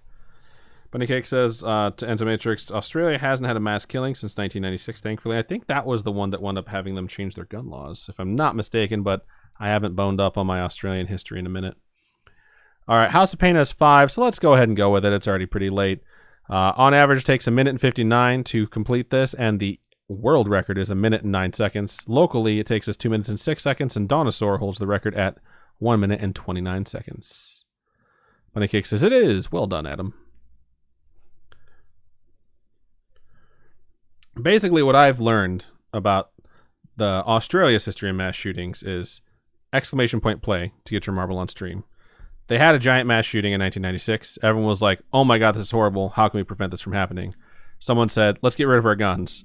A bunch of people said, I don't wanna. And then some other people said, but we probably should just try it. And they said, all right, let's try it. And they haven't had a mass shooting since then. Oh my god, I can hear my own voice and it's horrible.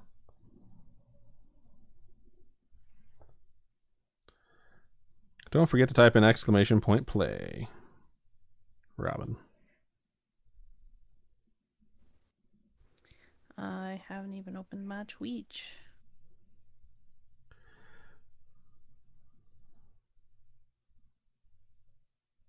Enzo Matrix says, do you think WandaVision should be watched before Doctor Strange? Honestly, yes. Yes.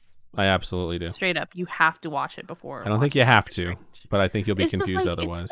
It's like an introduction to the multiverse. It's more of an introduction to the fact that Wanda has magical powers. They kind of like retcon her origin. She just does it by instinct rather than having to learn it. Cat Beatrix says, awesome class break in time for marbles. Bunny Cake says, I mean, it's still pretty easy to get a gun in Australia as long as you have a license, which you can get if you don't have a criminal record. I mean, there you go. All right, so let's do the voting, which I completely spaced on. So we're going to go ahead and set it up so you can vote who's going to finish in a better rank, me or Robin. And then we'll get the countdown going. I have so many windows open, it's very hard to keep track. It's got to be this one. It is. Start a prediction. Start prediction. Who will last longer / rank better? 2 minutes, and I'll set the timer to get the race started in 2 minutes. We only have 18 marbles on right now, but hey, it's pretty decent. So if you are trying to win yourself a prize, go ahead and join the race by typing exclamation point play. If you win, you can head over to Robin's Quiet Corner and pick a sticker that is spooky related, and we will send it to you at an address of your choosing.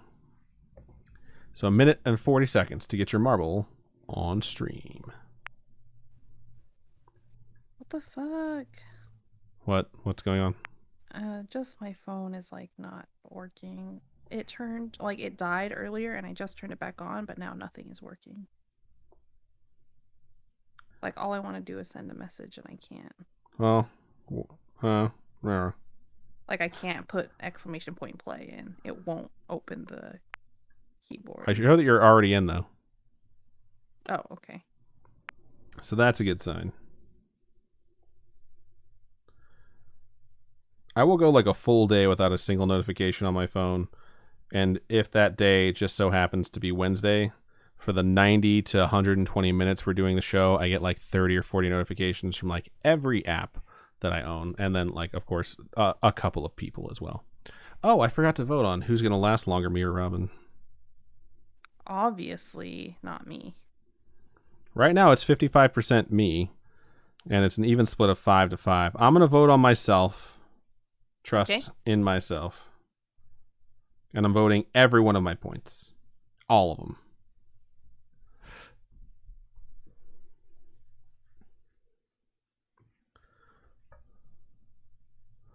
I'm watching. It says, not going to vote today. I've been on a losing streak and want to build up some points first.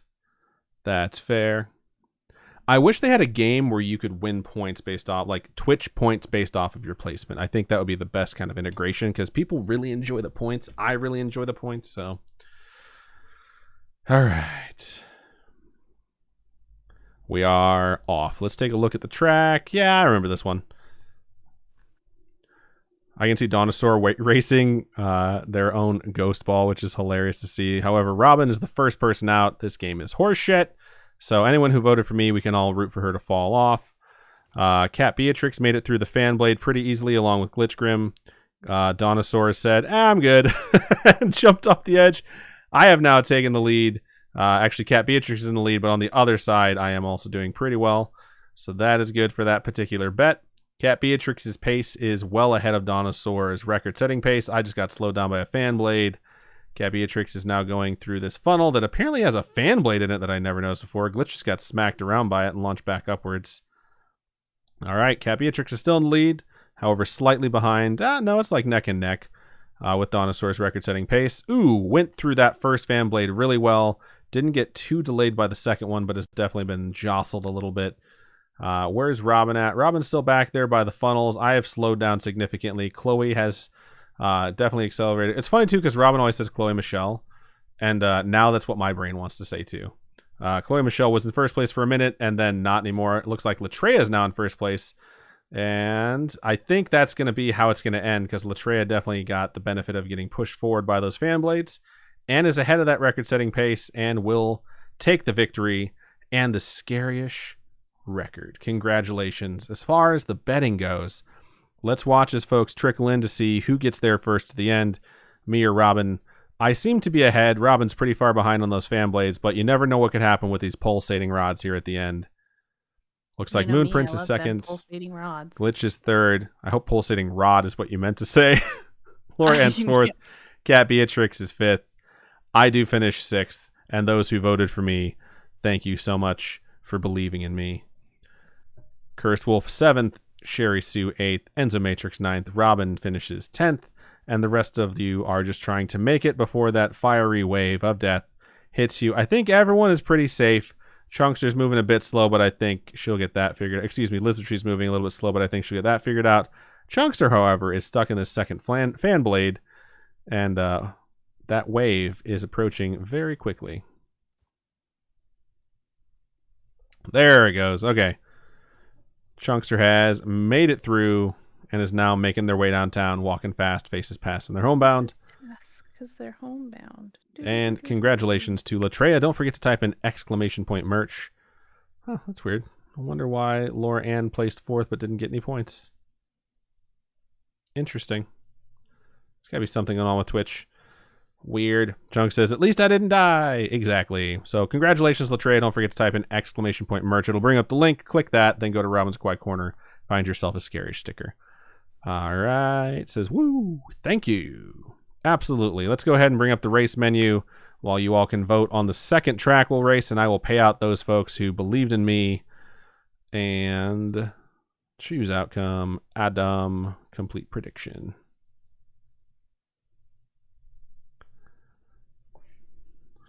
All right, I just imagine that everyone wants to do a second race. If you guys want to do the 7v7 battle, we can also do that. Let me know what you would prefer. I can switch it over. Otherwise, just go ahead and vote for your track you want to race. And if we get enough votes for this, then I'll just leave it here.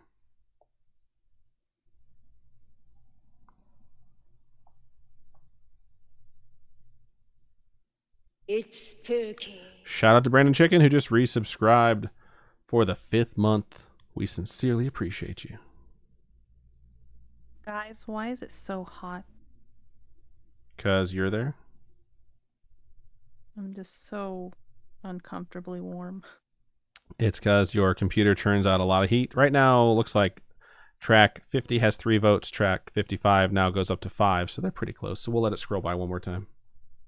But yeah, I'm going with it's because you're in that room. And your computer's churning out a lot of stuff. And your monitor is the size of your wall. Why is Twitch not working? It's been giving a lot of people problems. It's been pretty annoying today.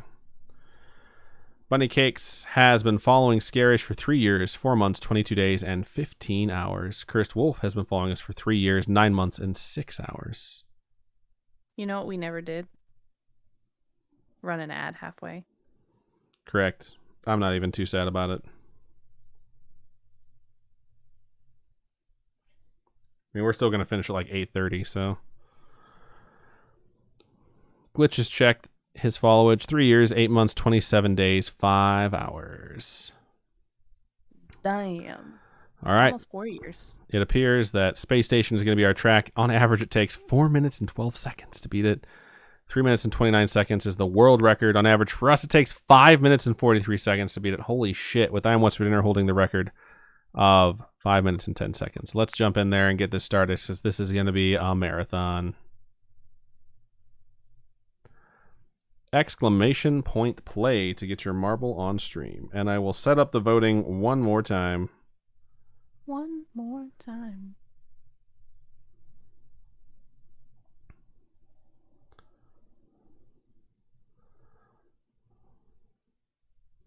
All right, voting is up, and I'll go ahead and start the countdown timer with 2 minutes. Don't forget to type in exclamation point play to get a chance.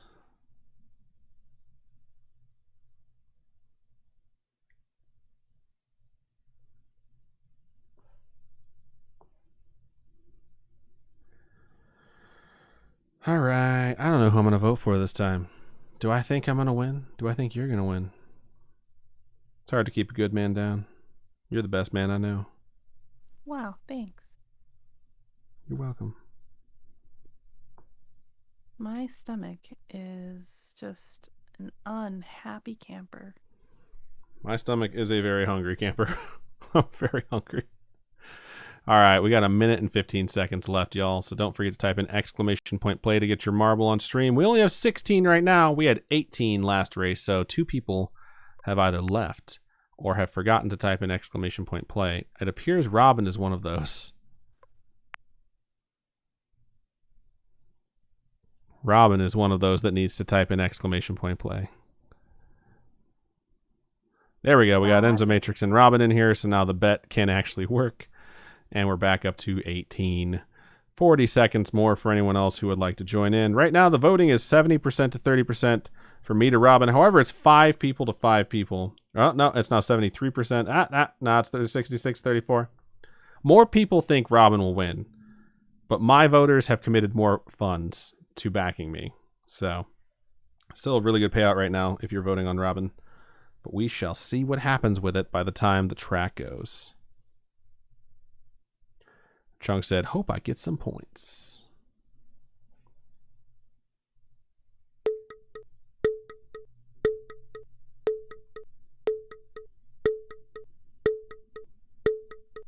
What are you doing? There's a sound effect I was doing it with. Curse Wolf says, oh man, my phone glitched out. I bet way too many ghosties. That's hilarious. Oh wow, this is a giant funnel that I kind of hate. Funnel. Oof. It appears Cat Beatrix and Lisbeth Tree are leading, but there's just a bunch of different types of funnels that are leading to another funnel. Holy shit. Everyone's circling this big old hole. We'll see who gets in there first. Looks like Bob might be in there first. Yep, indeed. And slowly but surely, Dinosaur made their way to the front. Enzo Matrix is in second. Curse Wolf is third. Never mind. Bob is third. Curse Wolf is fourth. Just barely. It's weird how sometimes the accelerators don't seem to make you go as fast as you possibly should. Enzo Matrix is currently in first place. And look at those teal biceps. Lister says, oh man, no wonder this track takes an average of 4 minutes. Yeah, it looks like it goes on for fucking ever. 5 ever, in fact. All right, Robin is in second place. I am catching up currently, though. Right now, Bob has retaken first place, and it will not let me switch who's in the lead. It has no idea who's in the lead because the track is so oddly built. It appears to be Bob, but I don't know. The finish line must be in that direction since it's all judged based off of like your relative position to the finish line. But yeah, Bob is in first place currently with Curse Wolf in second, Dinosaur in third, and neck with Brandon Chicken for third/fourth.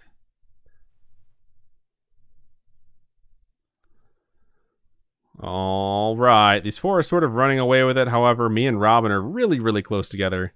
Enzo Matrix in between the 2 of us. Bob is holding on to a lead pretty well, but Donosaur is trying to catch up. The accelerators are going to give everyone a shot. We'll see if there's like a weird slowdown that happens sometimes after coming out of an accelerator for certain people. Back there, it looks like I'm still just barely leading Robin. All right, it'll let me do the chase cam properly for Bob. There's a fan blade that could change the entire dynamic of this race if someone goes through cleanly. Like Bunny Cakes almost did. Cursed Wolf did pretty well too. And it looks like Cursed Wolf is actually going to be moving forward. No, not. Donosaur is currently in first place, although Bob really trying to retake that. Capiatrix says, crap, 1 minute till break is over. We'll keep an eye on the fun. Right on. Yeah, Donosaur and Bob are like neck and neck with Bunny Cakes in third. They both go through that obstacle pretty quickly. Donosaur gets caught by these stupid square peg things. Bunny Cakes uses this opportunity to take first place, with Bob still there, really closely in second. Not sure who's in the lead for me and Robin. But let's just run back there really fast and find out. Robin is way in the lead now. This game sucks. I hate it. Bunny Cakes is still holding on to the first place. Never mind. Bob has taken first place back. It's a battle to the death.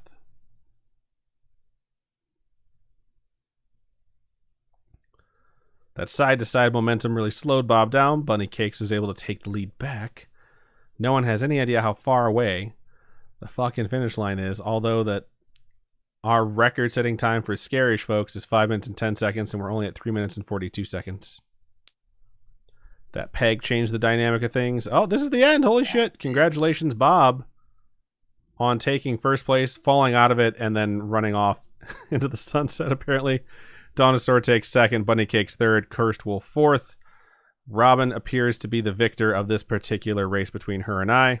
Thank you. Which is annoying. However, I voted for you. We'll let everyone else trickle in or get eliminated by the wave of death that will be approaching rapidly. Bob says, I demand Bunny get drug tested. That's hilarious. This track was either changed or we all did really terribly last time, because I'm What's for Dinner finishing at 5:10 is like still way far off. I don't know what the fuck happened to my marble. Did my marble quit the game? There's a moth in here, man.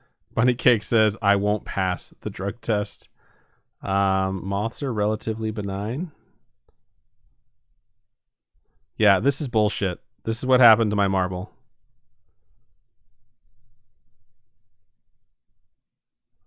Just get rid of it. I saw it flying in the background on my screen. I was like, what the hell? That's terrifying. My marble quit. Congratulations, Bob. You're up to 9 points on the season. Cursed Wolf is up to 16 and is currently in the lead. Bunny Cakes is at 8. Fear of moths, so I'm like freaking out. Bunny Cakes is at 8. I am at 7. Sherry Sue is at 6, along with I'm What's for Dinner. And then, as everyone else can see where they're sitting, it's pretty even split, except for Cursed Wolf, who's like way far out in the lead at this point. So, good stuff. Cursed Wolf says, I think the bet should be called off. It's not like I quit on purpose. It just didn't work. We got to pay it out. Congratulations to those who voted for Robin, including me. All right, and that is the end of marbles. I'm going to bring us back to the normal camera and then fix Robin's camera because it'll be slightly off-centered. All right, click, click, boom. Minimize that, close this out, and then we're going to go ahead and wrap things up, y'all. It's 8:32. Jeez Louise, OPs on my knees. Marking it. We're going to do the outro. If you redeem anything from this point out, we will not be reading it. So I will refund it. All right, and that's just about everything we have for this particular episode of Pastatime. I want to thank everyone who watched us live over at youtube.com/Scaryish and twitch.tv/Scaryish Podcast. We record Storytime and or Pastatime every Wednesday at 6:30 p.m. Pacific time. If you would like to join us for the lives, they are so much fun. We give out surprises at the end of every single episode. If you have a story that you would like to submit to us that is a short fictional horror story, feel free. We would love to hear it, and we would definitely read it on the show if given permission and the content is, good to go. You can email pastatime@scaryish.com or go to our website, scaryish.com, and click on Contact Us. Drop it in that. It'll come directly to us, or hit us up on our social medias. Facebook is facebook.com/Scaryish Podcast. Twitter is @Scaryish Pod, and Instagram is @Scaryish Podcast. Robin, for folks who would like to donate to us, how can they do so? You can go to patreon.com/Scaryish Podcast. Those are monthly donation tiers start at $1. You can also go to ko-fi.com/Scaryish Podcast, and those are one-time donations. Indeed. And we're thankful for every single donation that you folks give us and help us keep the show going. We really are. So thank you to everyone who supports us in all the various ways. We feel that support, and it really drives us forward. It means the world to us. That is everything we have this week. So Robin, go ahead and sign us out. Keep on creeping on, and we'll talk to you guys later. Bye. Bye.